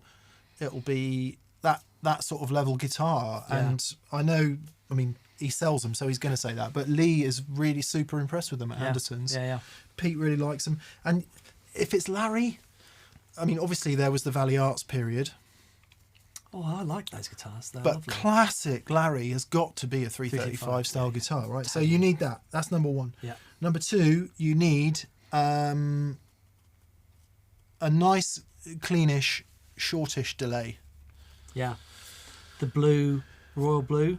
Yeah, to be honest, anything can do it because you Yeah. only need somewhere between 250 and 300 milliseconds ish. I'm not saying that's Larry's all-round sound, but that always sounds right to me. Mm-hmm. Listen to Don't Give It Up off last night, the record last night. And then you need like a Dumbly type overdrive. So any of the Dumble overdrive pedals. Yep. Dan mentioned the HRM J-Rocket. From J-Rocket. We'd also look at the Ethos overdrive. Yep. Ethos is great. Loads and loads and loads of good Dumble sounding overdrive pedals out there, but those would be two that we would start. And after that, you know what? As long as the amp sounds fairly clean and open, I don't think it matters that much. Sure. The deluxe though. Bit of plate reverb. Yeah. Nice. Try and find something with a bit of plate reverb in it. So you could go for something like the Source Audio Collider, which has got delay and reverb. Really nice plate, really nice delay. Yeah. That'll do it. And that would do it. So, yeah, overdrive, bit of delay and reverb, 335 style guitar. Honestly, I think the reissue Black Panel Deluxe, I don't think you could go far wrong with that. The other thing would be, I mean, you know, I guess the Tone Master would be the end of the budget anyway. Who makes those? What's that? The head cab tone. The one over there. Tone King. The Tone King. Yeah, no, that's too much money, I think. Right, the Deluxe then. That's honestly, that combination with the Deluxe is going to sound superb. Yeah, or even at low volume, a Princeton would be fine. Yeah. And a Princeton can be really, really flipping loud. Pro Junior. Yep. Although you probably want a bit of reverb in the amp as well, so maybe not a Pro Junior. Yeah, good luck. Good luck, mate. Start with that Sire guitar, I would say. Yep. Albert's band. Aaron. Certainly, in the topsy-turvy world of heavy rock, having a good solid piece of wood in your hand is often useful. That's sort of totemistic, I suppose. But it does come in handy every now and then. That's Ian. Aaron, the questions, man. If you could know one truth that's been hidden in time, Atlantis, JFK, etc. Oh, What is it? Nessie. Nessie. Yeah. Moon landing for me. That's not a question. It is. It isn't. Well, it is for me. Okay, I can tell you now. It happened. There you go. Question solved. You seriously questioned it? Yeah. Okay. It's good to question. Yeah. I know Good people question. get really angry about it, which is why I said it. Okay. Yeah, I'm No, sure it's very there's good. there's more interesting things, Yeah, probably. yeah. But There's a lot of very compelling evidence to say that it did happen. especially when you apply motivated understanding to that. And you applied physics to it. And motivated understanding. And physics. Yeah. The pictures alone from the surface of the moon, you could not replicate those in 1960, whatever it was, on any sort of stage. I am not going to believe or disbelieve anything, Dan. Okay. I'm open-minded. Very good. Very good. It's the way to be. I said that deliberately because I know it really winds him up.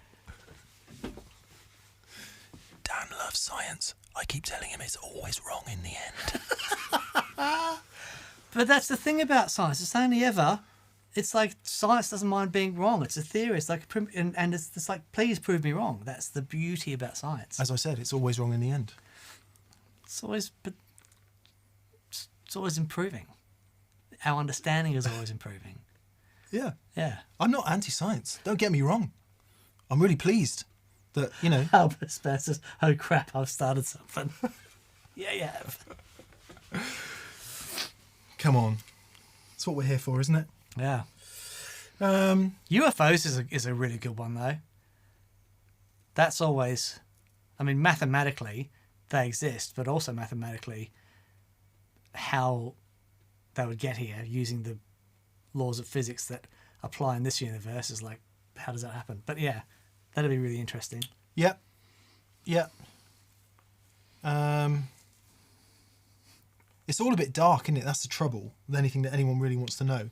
The only reason for protecting anything is because if it comes out, the amount of civil unrest and Yeah, sure. problematic occurrences. Yep. I'd like to know more about Kaiser Wilhelm, Tsar Nicholas, and King George the what's his name? Yeah. because that's so. Yeah, tell that story. That's fascinating. They were cousins, and their grandmother was Queen Victoria. Queen Victoria, right? And this is commonly known, and I had no idea about this till we watched a movie the other night. And I'll say something serious, and then we'll move on quickly. I wonder how much that's got to do with what's happening at the moment. Oh, okay. Historic Yeah. hatred and trouble. Anyway, let's move on. Yeah, other than that, why do old Strats sound so damn good? There you go. That's it. Is there any science in that? Is there any true understanding in that? That's it. Yeah.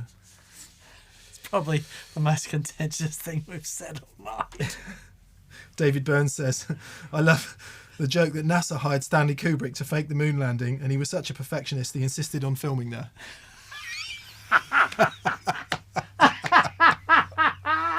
But David, thank you for the levity. Very good. Thank you. Well done. Thank you. Yeah. Okay. Nicholas Rojas, or Rojas Nicholas, wants to know what are good alternatives to small pedal boards that aren't Schmidt Array. Oh, okay. Alder and Ash. Alder and Ash, fantastic. Really nice. Don't know where you are in the world, but so you can get loads of custom builders like Custom Pedal Boards UK. If you're in the UK, they do small rigs. If you want something, something in a flight case, for example, like pedal train, something as simple as a pedal train. They're fantastic. Great. I really like the D'Addario extender. Expand. Expand. It's an extender. They're quite pricey, especially when you start adding the bags for them, but they're really good. Yeah, we really like the Alder and Ash ones. There's a lot of really nice pedal boards out there. Sorry, BV. It says, please leave conspiracy theories out of the chat. Thanks. Any political comments will get bounced out. Sorry, mate. We're just having a laugh, people. It's not serious. It's okay. Martin Smith says, there are no UFO. Phil Mogger's retired. Very good. Thank you. Well played. Well played. Doctor, please.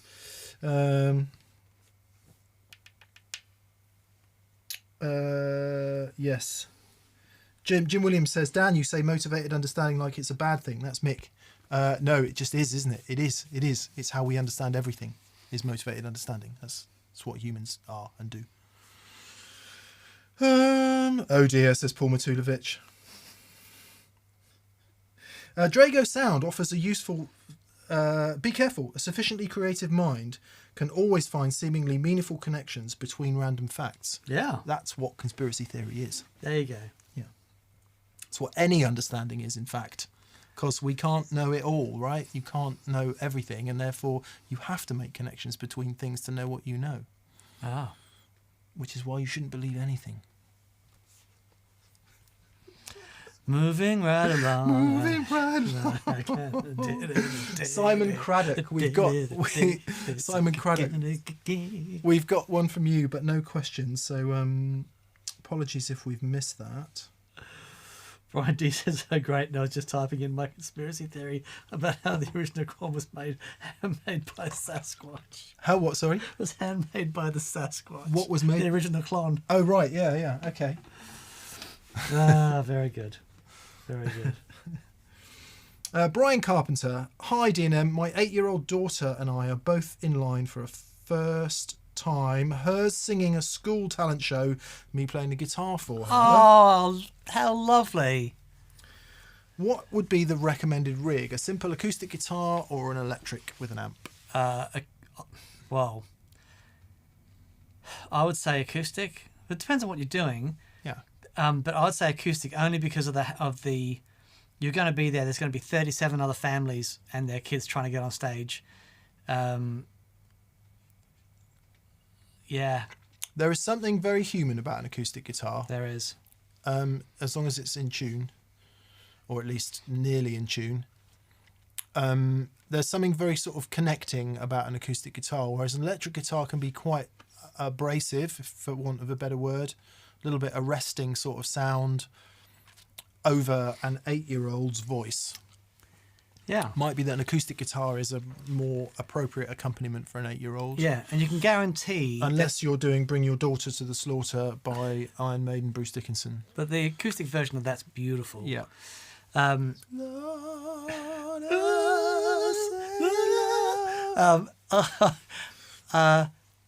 the other thing about like the mics never work in those things. The PA is dreadful.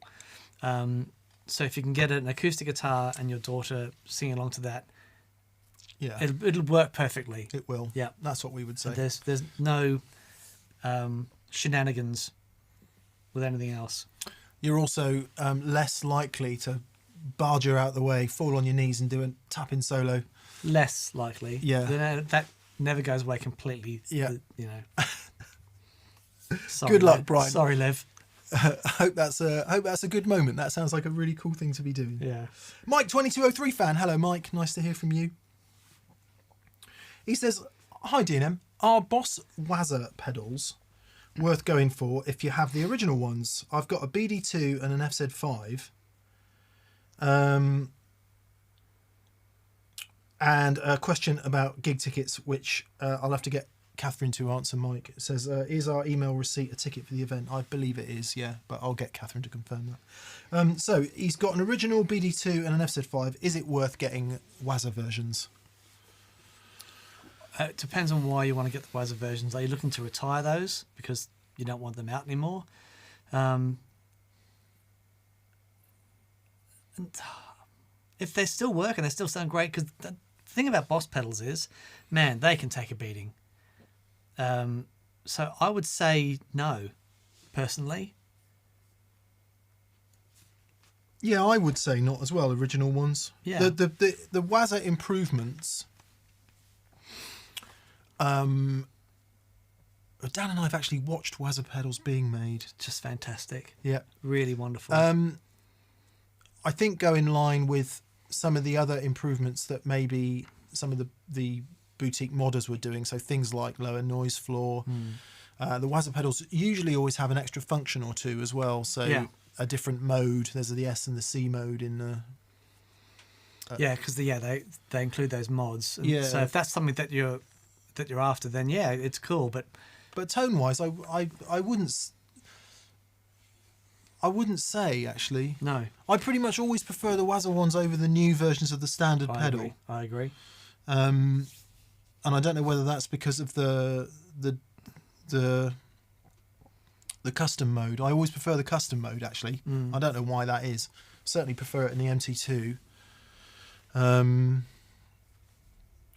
Yeah, so probably not actually. We would say you might be you might be better off getting something different, something to expand your arsenal. Yeah, for sure. Yeah. Jason De Jong, hello, or De Jong, hello, Jason. Hi, Jason. Salutations from snowy Bozeman, Montana. You know what they make in Bozeman, Montana, Dan? Bose speakers. Gibson acoustic guitars. Oh, cool. As the tone debate rages on for eternity, not with us, it doesn't, but anyway. We've It's sorted settled. it. What's the biggest factor in a guitar's construction that shapes the tone? My vote is number 1, electronics, number 2, the player. I'll reverse those. Yeah, me too. Yeah. Yeah, so player number 1.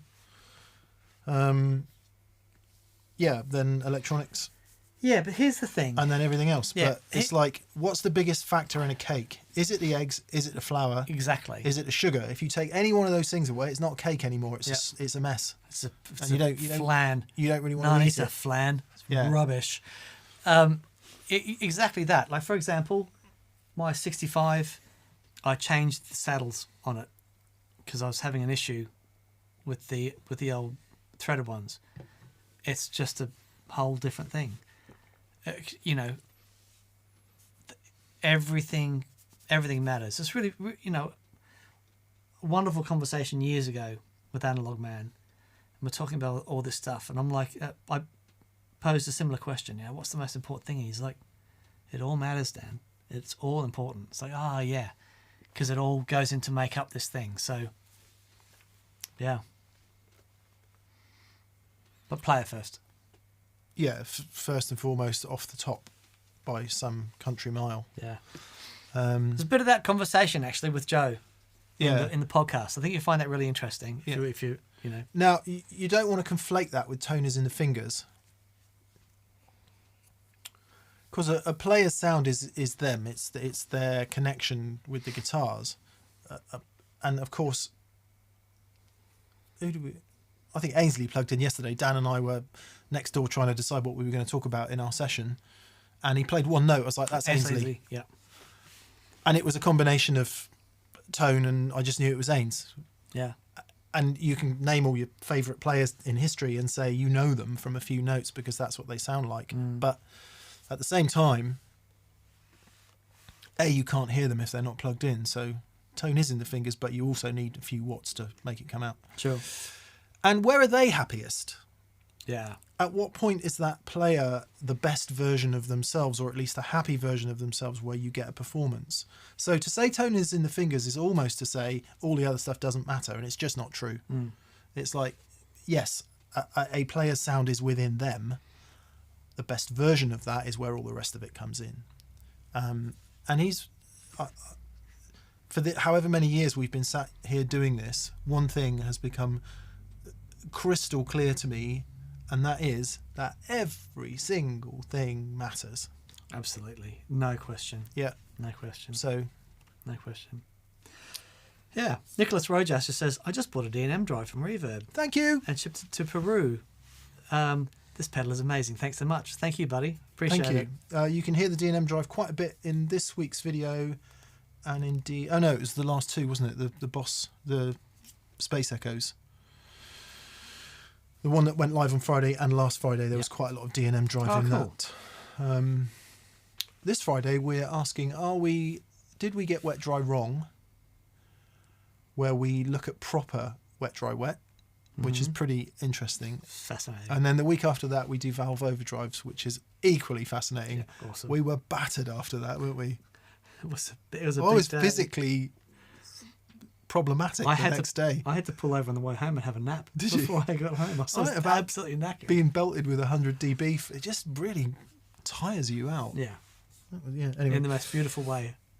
how is the 61? Says Alex S. Popovici. Would you recommend one? Yes. Yes, I would. Yes, I would. We were lucky enough to see Joe Bonamassa's 60 with interesting inlays up the neck, and have a little hold and a examine of that alongside a really lovely 55 and an amazing 58. That was so clean. That 55. And it is pretty good. I didn't know anything about that guitar. I'd seen pictures of it on Instagram, but I didn't know anything about it. I just kept noticing the inlays. What did I do, Dan? Went like that on the neck. I said, is this a 60? He said, yes, it is. Actually, it was I had a Candy, a refin Candy one that I was custodian of for a little while, a 60, that had a tiny neck. Right. Yeah, this one was a bit bigger than that. It wasn't a million miles off the 61, actually. Right. Which is interesting, because that's March 61, and I wonder if Joe's 60 was towards the end of 60. However fascinated I was with Strats a year ago, I am now much more fascinated with Strats. Right. Yeah. Dan, Yes, mate. someone is asking... It's gone away.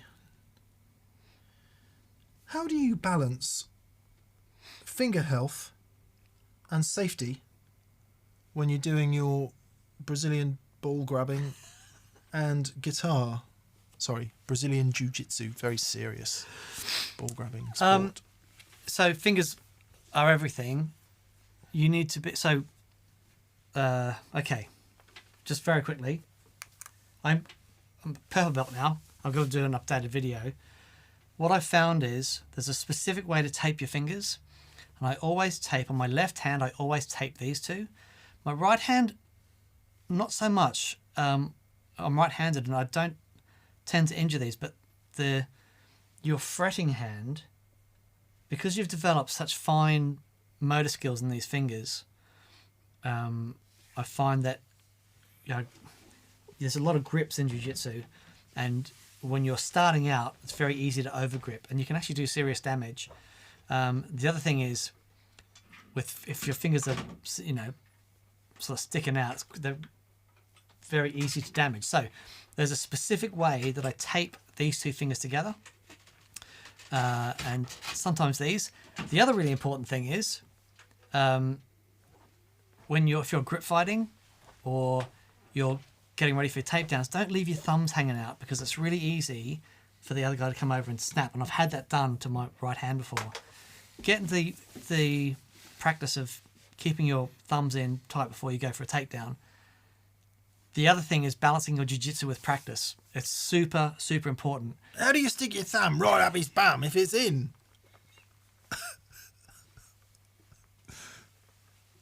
That's one of the major holds in Brazilian Jiu-Jitsu. It's called the oil check. So if you're starting out in Brazilian Jiu-Jitsu, it's intoxicating, and it can overtake your life, and it certainly did for me. And I noticed that after about the first 3 months, I was training every single day, and I was just infatuated with it. But I noticed that I was just struggling playing guitar. So what I started to do, if I was training for an hour in jiu-jitsu, I'd practice for an hour on guitar. And in actual fact, it's really helped my left hand, because my left hand is now strong to the point where I can play, you know, a decent action with heavy strings. And I love the sound of my guitar set up like that.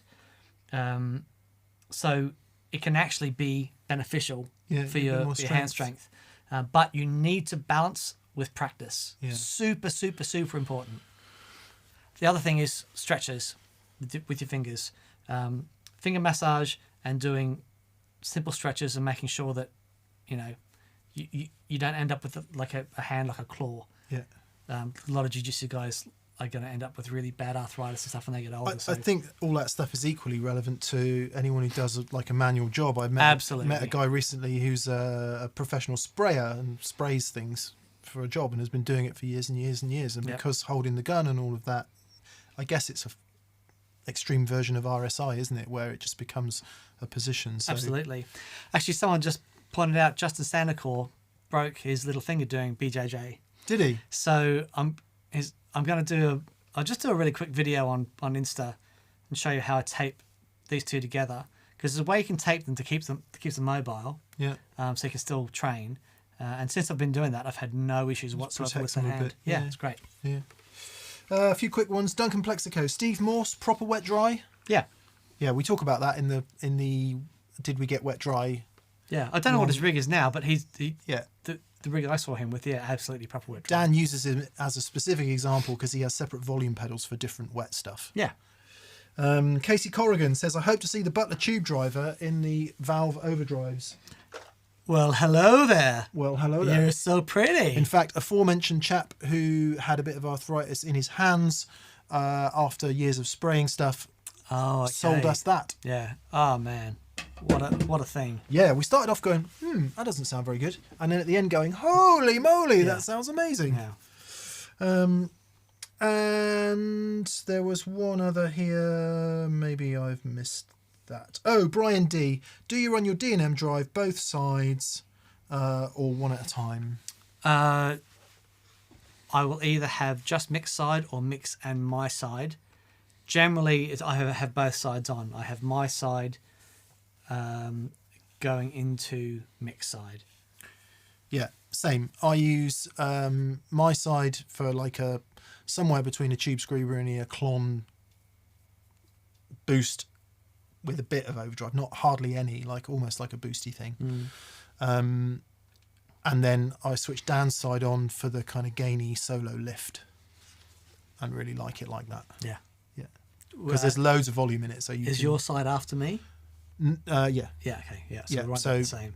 Yeah, so the boosty side is always on, and then I switch Dan's side on, which comes first. Cool, yeah. Same here. Yeah.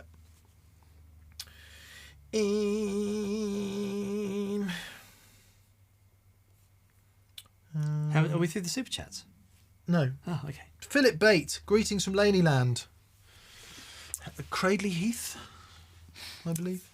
He says, I was stood next to Les's desk in Brum and was blown away by everything.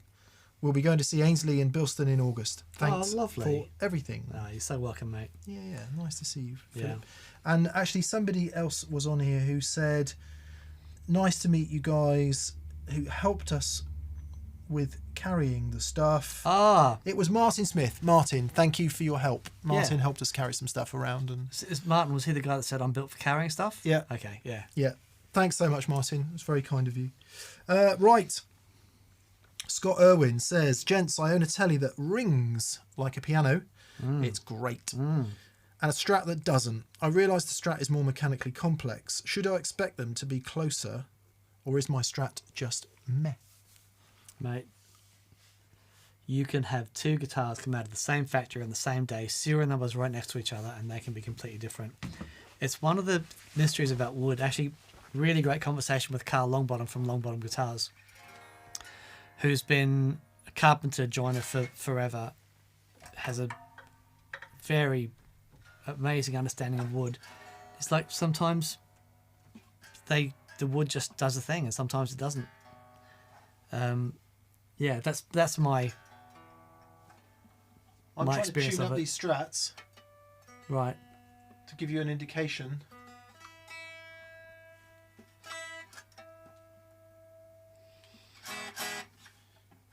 Tremolo's ringing that one.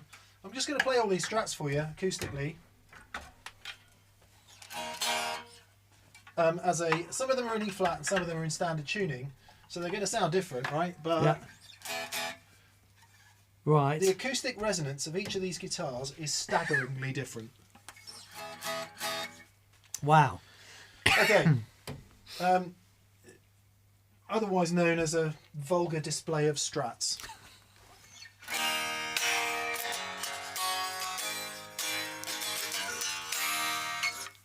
Lovely. That one's somewhere close to E flat. Okay. And Dan, you can give your thoughts at the end. Okay. Wow.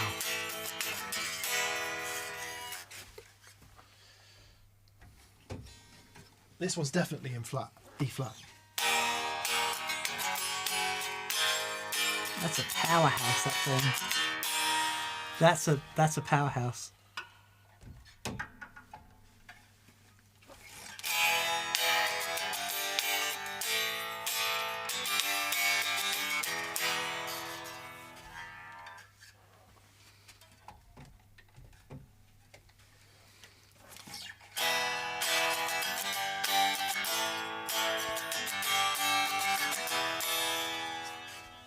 How amazing. Like, that's ridiculous.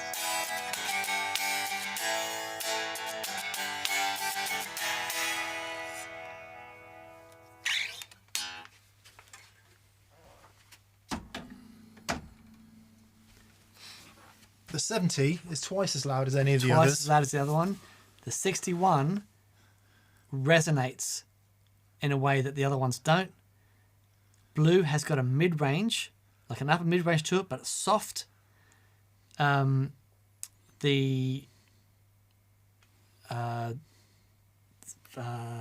black one, 61 Transit Van. the Transit Van, is 59, quite sorry. tight in the Yeah. bottom end. Yeah. It still rings, but it doesn't resonate the same way the 61 does. It's very different.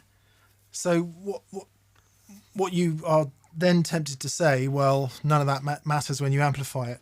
That's a contentious subject which we won't get into. It does, actually. But anyway, what you're talking about is the ring of the guitar acoustically. That's what you're talking about. Some things that can really fundamentally affect how the guitar rings are thusly. How much of the bridge is in contact with the guitar and how tight it is on the guitar. Like how well the screws are adjusted on the front there. It doesn't want to be, they don't want to be tight down, and the middle four want to be up a bit, and it wants to be able to hit the front leading edge of those screws is really important. Sorry, Gia said collective noun for a collection of strats. A vulgarity A vulgarity of of strats. Yeah. Beautiful. It was a Pantera reference, I think. But Oh, anyway, so that's a big deal. So if it's a Strat that's got a 2-point vibrato that sits off, It's gonna vibrate completely differently than one with the base plate on the body of the guitar. Yeah, screwed down. Yeah. Number one. Number two, how many springs you've got in the back of that guitar fundamentally affects the sound and the acoustic resonance of it, because they just do, and that's how that works. How tight the neck joint is, how snug it is. I personally believe, although I have no scientific proof for this, the key resonant frequencies of the two bits of wood. So if they're clashing, logic says the whole thing's going to ring together in a discordant manner. Yeah. If they are complementary, there's perhaps a chance they're going to ring together better, maybe even cause a few problems. I had a fascinating conversation with Andreas Kloppmann that said all the best vintage Strats, 3-piece bodies, not 2. Wow. Really important with the way some of the resonances happen in the wood itself. Dave Gregory and I had matching Flying Vs from the first reissue from 1980. His was a 3-piece, mine was a 2-piece. His sounded twice as good as mine. I struggled forever to make mine sound as good as his. His just sung. Was it that? Was it something else? We don't know, do we? Something else. As we said before, complete collection of the parts. Saddle material. If you've got a more modern Strat and it's got the blockier saddles on, or if it's their cast saddles, or if it's those Graphtec things, they all sound duller than either bent steel or titanium. That will have a significant effect on the acoustic resonance of the guitar. Nut material. Graphite nuts, all kinds of plastic nuts, brass nuts don't sound the same as a well-cut bone nut. And notice I said the same, not better, not worse, not anything else. String trees. How many string trees? Break angle over the nut to the tuners. Like, does the string break enough over the nut down to the tuner? It's all of fundamental importance. Finish. How thick is the finish on the guitar? To the acoustic resonance of guitar. So there are all these things that work together. And I think in part that explains why when you pick up two Strats that are ostensibly the same, they can sound so different. Rewinding to the telly, I think some of what you said is right, mechanically simpler. So one of the things, it always seems to me anyway, the further you push that top, having less cutaway here usually means more bass to me. It's more resonance. It's not always the case, but seems to be one of the big differences between Strats and tellies. Simple bridge on the body. No springs, no moving parts. No built-in reverb tank. No built-in reverb tank. No cavity in the back. Yep. Smaller hollow area in the guitar in general. Smaller cavities. Everything else is the same, isn't it? Shouldn't make any difference, but it does. Indeed. So yeah, I would, if you are in any way able to do so, just go and play loads of Strats. And be astounded how different they all are. Absolutely. Yeah, don't get me started on things like roller nuts, roller saddles, all robs acoustic resonance from the guitar, which might not be a bad thing. Yeah, right. Because what is acoustic resonance? It's a bunch of frequencies fighting with one another. So I'm not saying it in a pejorative sense. I'm saying it does make a difference. Yep. Jeff Beck used to use the roller nut. Yeah. And some of the best sounds I ever heard him get was from that guitar. Yeah. But, all of his sounds are flipping magical. Yeah. I think it's really important to say that. We all have our individual preferences and things that we like more. They're never better. It's just, I like this combination. So you need to find out what you like best. Indeed. Yeah. Yep. Good luck, mate. Yep. Do you want me to hurry up, Dan? Peter Urban. Keith's brother. Yeah. Start a band. Jeff Rock says, I got a 2007 Sur Classic S. It sounds pretty dead acoustically, but is by far my most resonant guitar when played at volume. There you go. There you go. Yep. I was doing a tour with an Australian artist once, and it was a new Fender acoustic guitar, and acoustically it was dead, but plugged in, far out, man. Yeah. It was just sounded unreal. Yeah. Well, I've heard it said a lot of the electroacoustic guitar manufacturers, Will make them less resonant. yeah, Yeah. ones that are designed for high amplification. I mean, acoustic guitar's a different thing. Exactly what I just said, like a maximum version of those resonances that are fighting and Yeah. causing problems. That's what you get in an acoustic Yeah. instrument. Yeah. Actually, yeah. To come to think of it, Johnny Kincaid mentioned that about the size of the struts. He said if someone's going to be playing really loud through PAs, he'll make the struts thicker, so that the top doesn't resonate the Yeah, same it way. doesn't, Yeah, doesn't interesting. as much. Interesting.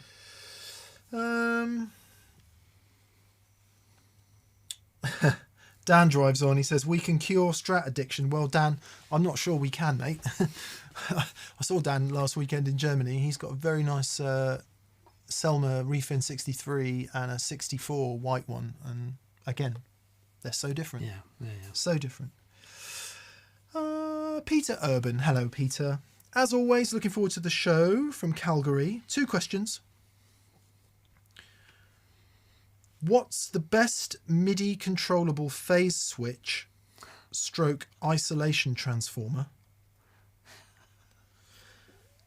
Secondly, anything and everything shared on Mark Knopfler would be great.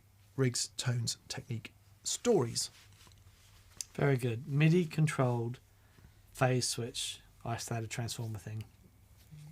I only know of one. Okay, what's that? G3. I mean, Yeah. it might be that other switches have that functionality as well, but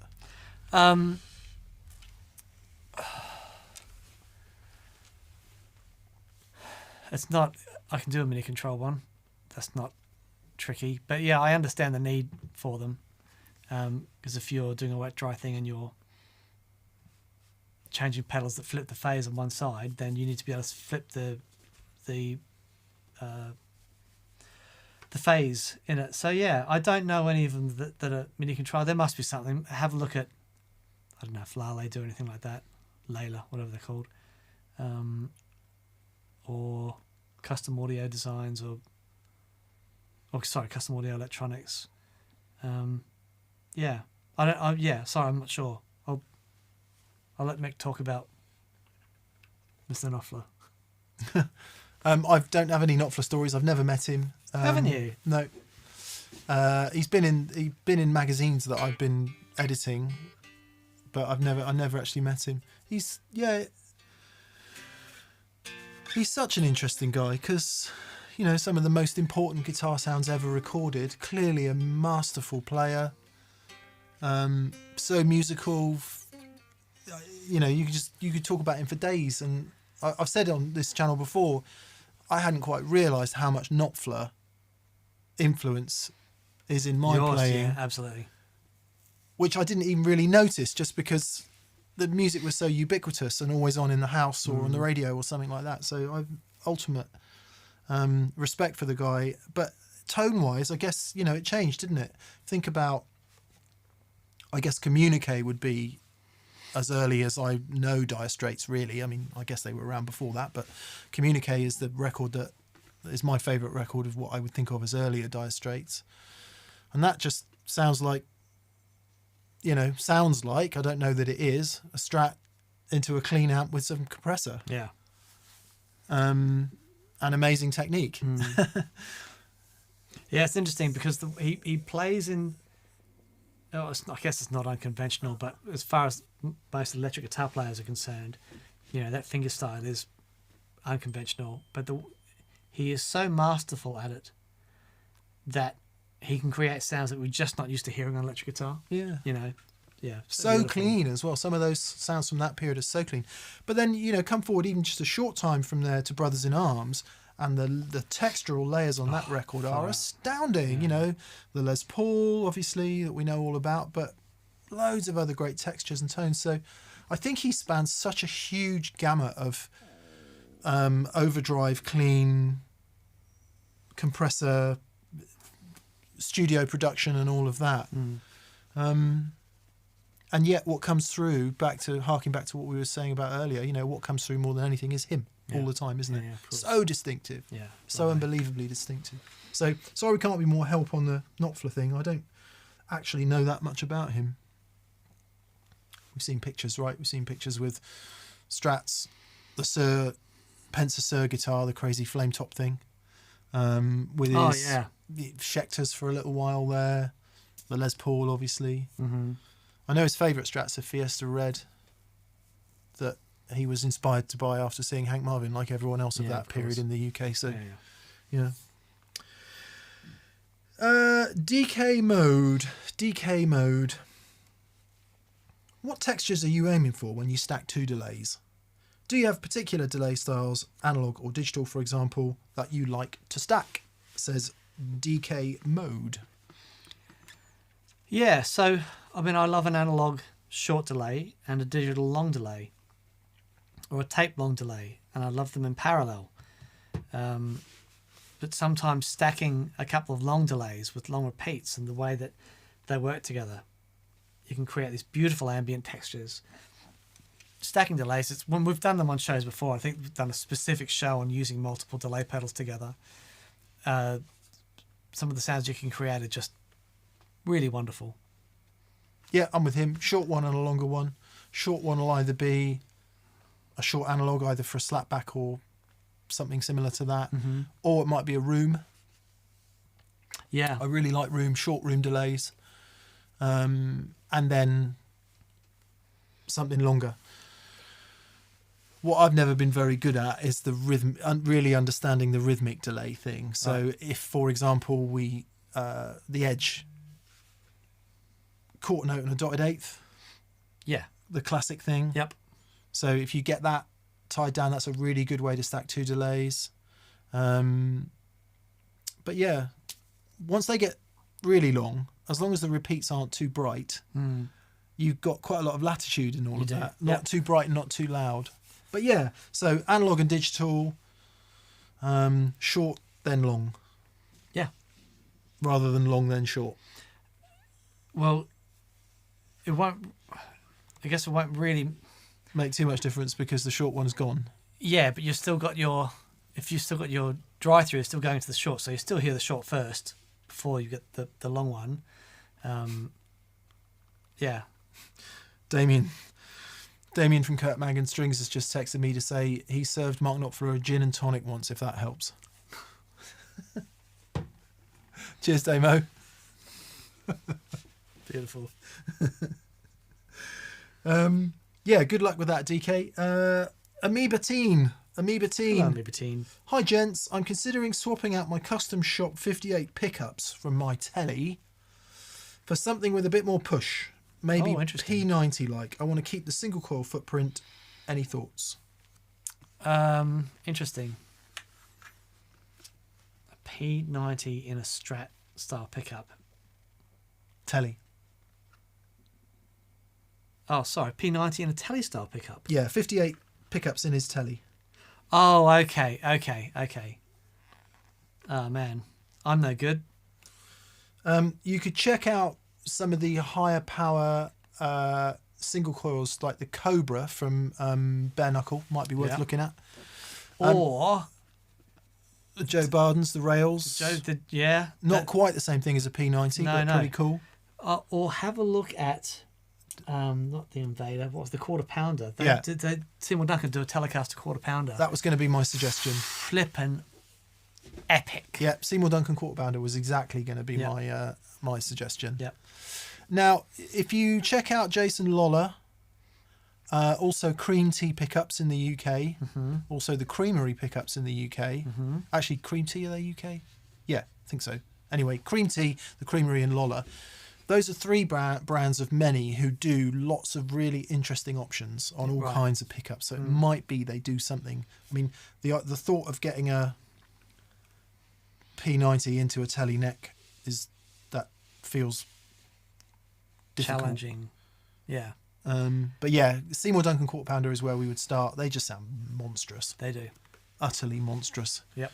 I guess for the neck thing, because you're looking for a ceramic bar magnet with pole pieces going through. Yeah, there'll be something out there. There will be something. Yeah. Actually, there'll be a a relevant neck pickup to the quarter pounder. I think they do a set. Yeah. I think there is a quarter pounder set. Yeah. And it's uncovered. The neck. It doesn't have a cover on it. Yeah. That would be. Yeah. So bare knuckle Cobras, Seymour Duncan quarter pounder, and check out the Joe Barden stuff as well, if indeed they're still available. I'm not sure. Danny Gatton, he used them, didn't he? Danny Gatton used the Joe Bardens. Bardens. Yeah. I've read the book because I bought a set of Bardens on my honeymoon actually, and they're really interesting pickups. I didn't really like them for clean, but far out man for overdrive tones, they were unbelievable. There are, as few people are pointing out, there are a few tellies with P90s already in them. The Jim Adkins telly, for example, and thanks to Emma Games and our Moriart 7655 says he has a Nash 63T style with a Lawler P90 in the neck. I'm assuming that's a full size. You wouldn't be able to put a full size one in your telly without doing a route. Sure. Probably don't want to do that, but a few people have also mentioned Fralin. Lindy Fralin, yeah, good shout. Yeah. Good shout. Curtis R. Hello, Curtis. Ends of legs, he says. No question, just infinite gratitude for your shared knowledge and passion. We're all the better for it. Much love from Kansas City. Oh, that's lovely. Thank you, mate. Thank you, Curtis. Actually said it more eloquently that. He says, we are all of us the better for it. Thank you. Wow, how lovely. Thank you, Curtis. Thank you, mate. I appreciate it. Tree of Life. Just hello from Connecticut, USA. Hello. Thank you for being here. Shawnee is Cubs fan 1. Hey, buddy. He says, what do you think of the Mesa Boogie Fillmore 50? I've had mine for a month and I love it. Looking to pair it with my Victory RK50 for wet, dry and stereo. I haven't played it enough. We had one for a minute. I plugged it in and I just didn't really understand it. Right. I think I might have been in a bit of a bad mood. The wind was blowing from the east. I'd said something ridiculous. I've never, ever played a Mesa amp I don't like. Sure. So I'm sure it is the black panel aceness to the Cali Tweeds aceness. Mm. So yeah, need to try one again really. But yeah, it's a bit like when you plug into a deluxe reverb for the first time and you put it on 2.5 or 3 and you go, nah, right, not for me. And then you walk into a club and you hear the best guitar sound you've ever heard. Behind him, deluxe reverb. Because it's on 7. Because it's on 7. Rhino Jam. As if by magic, playing a 65 deluxe reverb reissue through UAOX. Been finding elevating my amp half a foot off the ground has helped reduce bassy muddiness. Is this a thing? Absolutely a thing. Oh man, massive thing. Absolutely a thing. The position of the amp, if it's in the corner, if it's on a chair, if it's on the ground, has a massive, massive impact on the frequencies that are coming out the front of it. Anything else for getting the most from it? What about a speaker upgrade? Speaker upgrade will be great depending on what you want. I think the speakers that come in them are pretty good. It's so tough, isn't it? So this amp you can see behind me here is a 1964 Fender Vibreverb that belongs to the aforementioned AZ Lister. It has a WGS vintage type 15-inch Weber Alnico speaker. Rip your head off. Turn it up and it's just fizz. On the top it's fizz. Ainsley loves it because he plays in a way that has crunch on the edge of his overdrive and he makes it sound godlike. To me it just sounds fizzy. Hit it with a tube screamer, it's like fizz. So I thought, I know what I'll do. I'll put the JBL D130 15-inch in there, which Ains also lent to us. And we plugged it in and it is like being hit in the face with a brick. And not just any brick. No fizz, no forgiveness, no nothing. Just, here, this is for you, son. Innit? You forgot something. And if you turn it up to 7 and stick a tube screamer in the front of it, with an E-flat Strat, it is Stevie Ray Vaughan. Yeah, it's astonishing. It's unbelievable, but my God, it is brutal. Or the anecdote of which is just to say that speaker upgrades are so interesting because you might want more volume out of your amp, in which case, and punch, in which case that would be a really good idea. But sweeter tone, no way. No. Yeah. I mean, it's at mid volumes, it's brutally Absolutely brutal. ugly, in fact. Yeah. So what do you want? Do you want more clarity? Do you want more volume? Do you want less speaker breakup? And if you can answer some of those questions, that will push you down a road of this speaker might work, this one less so. Yeah. But just like what Dan said, totally right, you know, lifting that amp off the floor, because what you're doing is you're decoupling it from whatever it stood on. So wooden stages are the classic, big wooden stage with a big void underneath. 4x12 cab sat on that, you're going to get the 412 cab and you're going to get the resonance of everything else that it stood on. Indeed. Which is why our aforementioned friend Joe Bonamassa used to use those Auralex stage pads. Oh, yeah. So his 412s would always sit on one of those pads to acoustically decouple it somewhat from the stage. And that's what you're doing if you put it on a chair. Yeah. Helps in two ways. One, reduces the bass, audible bass. Two, puts it closer to your ear so you're not punching everyone in the face in the first row, but you can't hear it. And actually closer to the guitar and the different interaction. Yeah. Yeah. Yeah. Leg ends, says Kevin Handy. Hello, Kevin. Hello, Kevin. You inspired me to start building and selling guitar pedals. Wow. And I've reconnected with my former bandmates. Oh, fantastic. Do you have any pro tips for collaborating with musicians remotely on recording projects? You know what? This has been asked before, and it's such an interesting question. Right.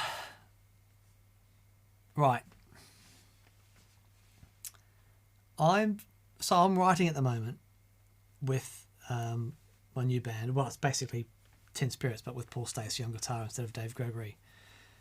And what we do, because Paul isn't around, he only comes up like once a month. We get into a rehearsal room, and I just on the 4-track record the drums, and then we get a rough arrangement of the tune, record the drums. I'll put my guitar parts on it, buzz it over to Mark. He'll record bass and stuff, and then buzz it over to me. I'll stick it on there, present it to Paul, and go, "This is an idea." So, as long as you're all running the same, you're recording at 48 or 47.1 or whatever that is, then you can do it. But it's really tricky. There's nothing like being in the same room with people. Oh, flipping heck.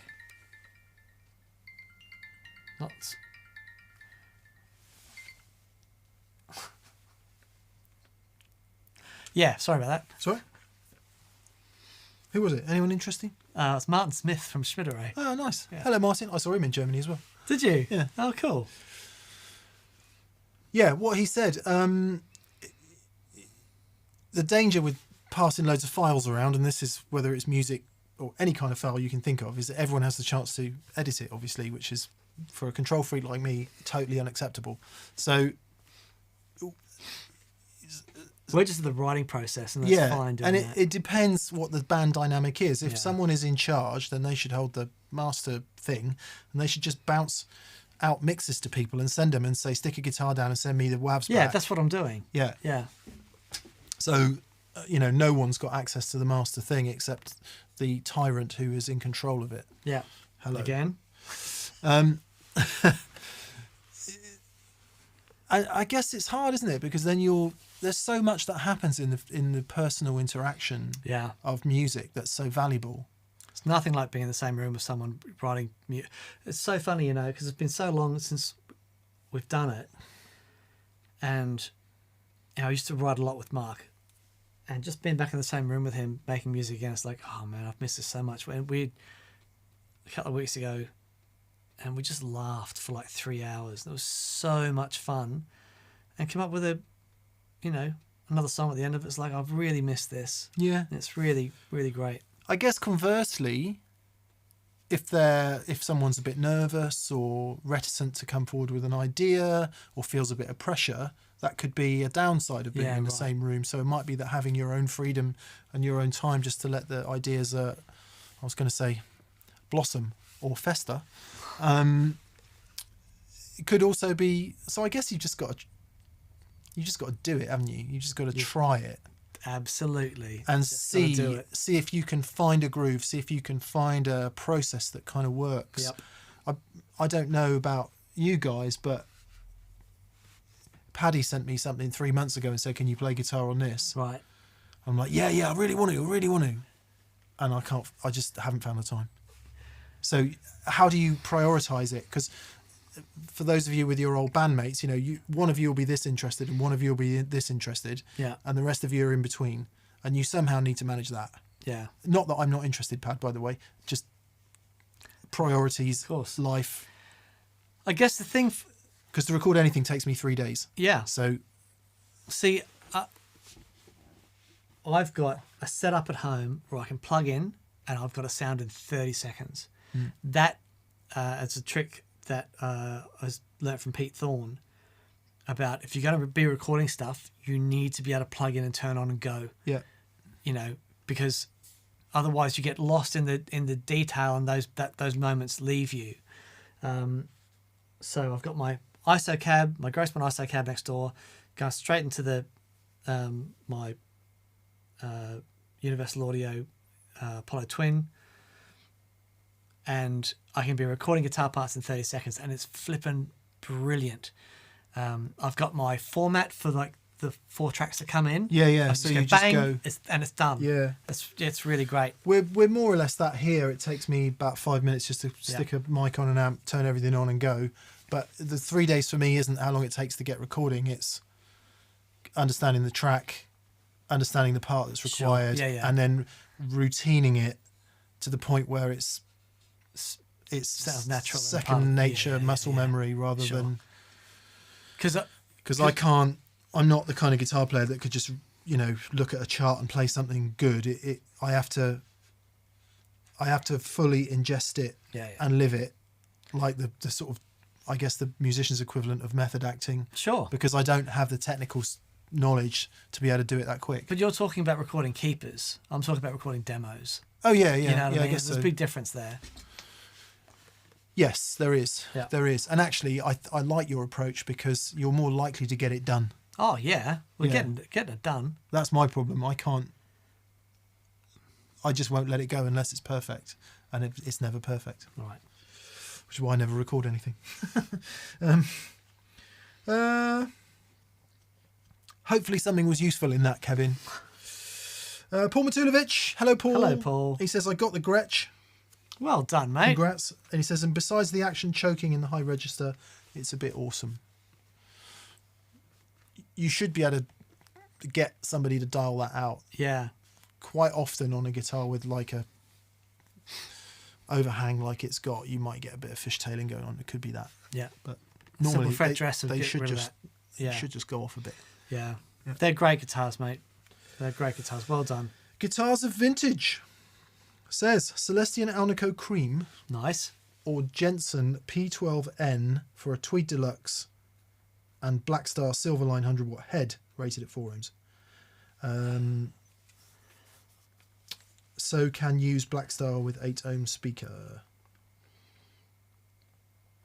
Oh, I see. Yeah. I think we're probably unanimous on the 100-watt option, aren't we? Mm-hmm. Celestion Alnico Cream. Indeed. Yeah. Because we heard Simon Neal playing it with one of his 100-watt. Oh no, it was the Fender Supersonic 100 going into that, wasn't it? Yeah. Fender Supersonic 100 into that. It was like, there it is. Godlike. Yep. Haven't heard the P12N at that sort of volume. I didn't actually know it could take that much watts. Jury's out in a Tweed Deluxe. I think the Alnico Cream might be too much speaker for a Tweed Deluxe. Yeah, that's what I was going to say. I think it's because the Tweed Deluxe definitely has that, like all good amp design, the marriage of all the parts, speaker being a massive component of that. Yeah. And I think if you've got a 100-watt amplifier and you've got that speaker that can take 100 watts and move appropriately, it can be an awesome thing. But if the speaker, and again, it depends on the speaker, right? And typically, like you think of a Celestion Blue, if we think about famous Alnico speakers, Celestion Blue, when it's working hard, it has a certain thing that for me is my favorite character of a speaker. I love what the Blue does, and the Alnico thing is just on the edge. When you hear the cream Alnico with 100 watt, and it has that thing when it's being pushed, and it's like, it's just wonderful. Yeah. But if the amp is super underrated for that speaker, it's not going to be pushing that speaker into that lovely area. Just can sound a bit flat, a bit sterile, which can be a good thing. It can be a good thing, because the other thing is to get something like an EV, yeah, and it sounds consistent whether you're at 1 watt or 100 watts. It's like, nope, I'm going to sound like this the whole way through. It's wonderful.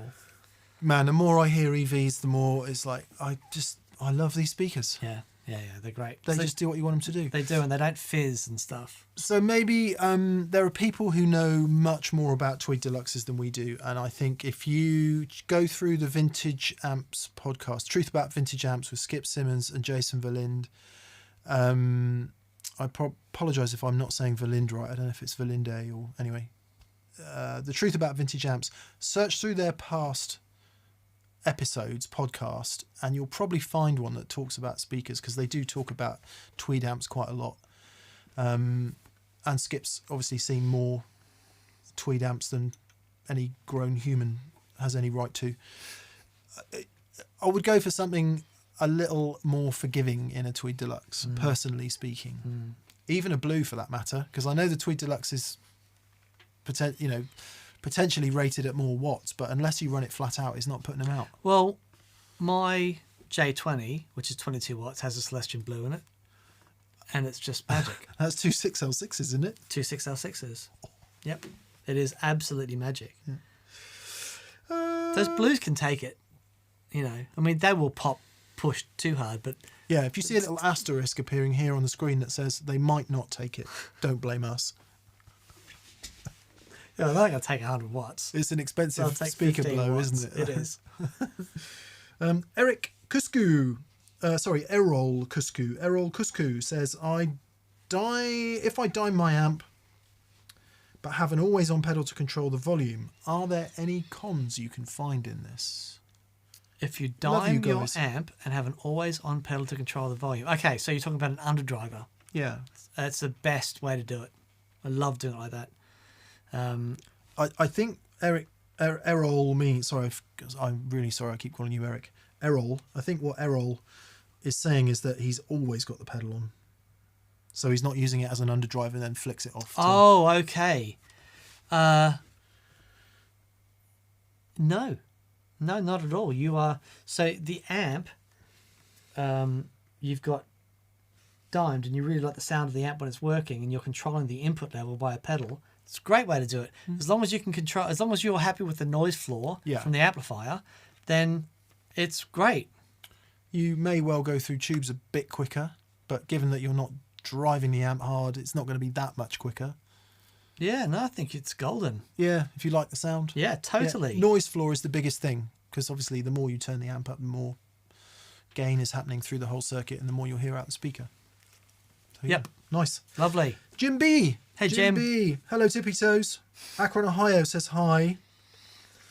What pedal is universally enjoyed, but you can't get along with? Tube Screamer for me. But the funny thing is, whenever I hear Mick with a Tube Screamer on, it's like, I wish I could. That's a sound I just absolutely love. But whether it's something with a telly and the Tube Screamer, it's just too much mids. I'm not sure what it is. But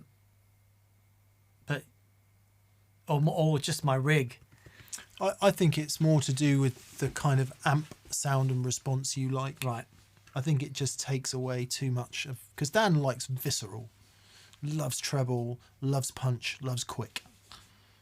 And the Tube Screamer takes all of that away. Right, okay. Doesn't it? Because of the compression, rolls off the high end. It does, yeah. So you hit a Tube Screamer and it just goes... Right. I think that's why you don't like Tube Screamers. Okay. Whereas for me, I like most of that stuff, but I like round and full and fat and warm and mid-pushed, which you need with a Strat. Yeah. Because, mind you, it sounded pretty good with a Les Paul yesterday. Man. Oh, yeah. And I That like... was killer. I like more of an envelope on the front of my note, right down to the way I pick the strings. I very, very rarely hit the string with a flat pick. It's always raked. It's always at the edge of the pick. So you get a... Dan Right. likes that. I like that. I think. Oof. So I think that's why I like Tube Screamers and why you like them less. Okay. For me, there's a few actually. Treble boosters. I just love the sound of them. Everyone else seems to make them sound brilliant. I struggle probably for exactly the reason I've just explained. Interesting. Um, Great question. You know, one thing we have to do, I'd love to do this in the show. I think that's about it actually.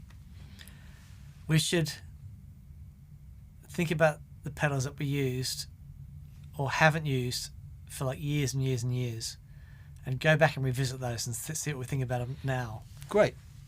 That That'd has be been fun. suggested actually. Yeah, I from a think that'd be couple of really people. fun. I've got a handful off the top of my head. Haven't used the Eternity. At least that was my main pedal for years. So like, yeah, stick that on. A few other things. Yeah, it'd be fun. Yeah, let's do that. Groovy. Okay, everyone.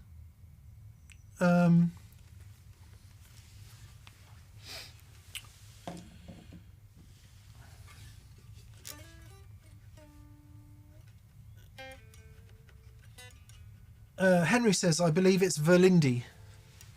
Jason Verlindi. Okay. There we are. Thanks, Henry. Seb Ford says, I've been offered a matchless chieftain at a great price. Are you familiar and what do you think? Thanks, Seb.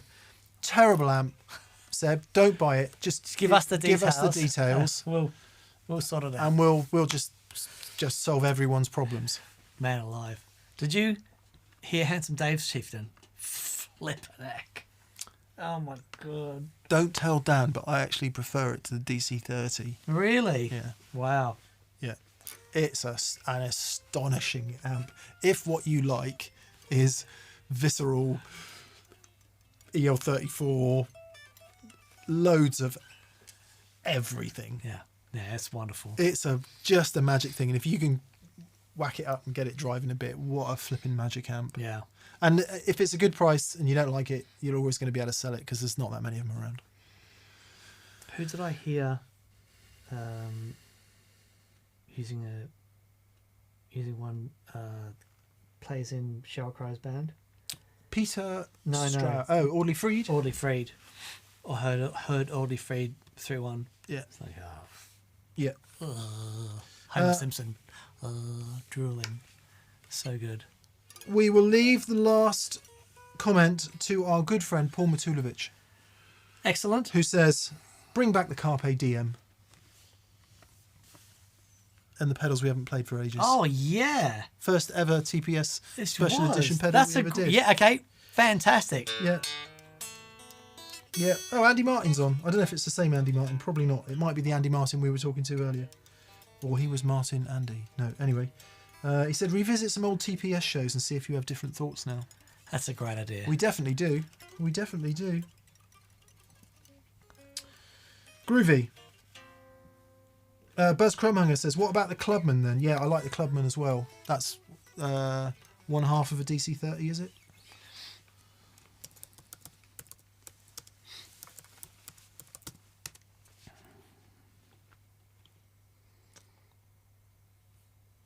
Oh, they're so good. Oh, no. 15 watt, half a DC30. Oh, okay. Kind of, sort of, not really. Two EL34s. Oh, yes. Yeah. Oh, I wonder what the difference between that and a Chieftain is then. I wonder if it's something to do with... The way they're biased. Biased, Yeah, yeah, could because be. they do cathode biasing and stuff. Yeah. Yeah. So just, wow. It makes such lovely amplifiers. Yeah, interesting. Groovy, baby. All right. Oh, now I need to know. more controls, active mid controls, and some other stuff. Oh, okay. Oh, cool. Okay, everyone, thank you for Lovely. being here. Thank you all so much. Shout out goes to Aaron for introducing some excellent controversy today. I think it's good to have controversy. I like the conversation points. Yes, as long as no one gets offended. I don't think there's anything. I think people are allowed to be offended. I mean, we didn't say anything like. No.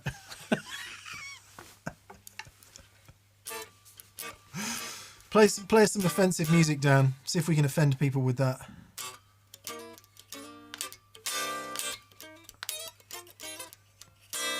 Me playing blues is pretty offensive. Let's do that. See you on Friday for Did We Get Wet Dry Wrong? Spoiler alert. No, we didn't.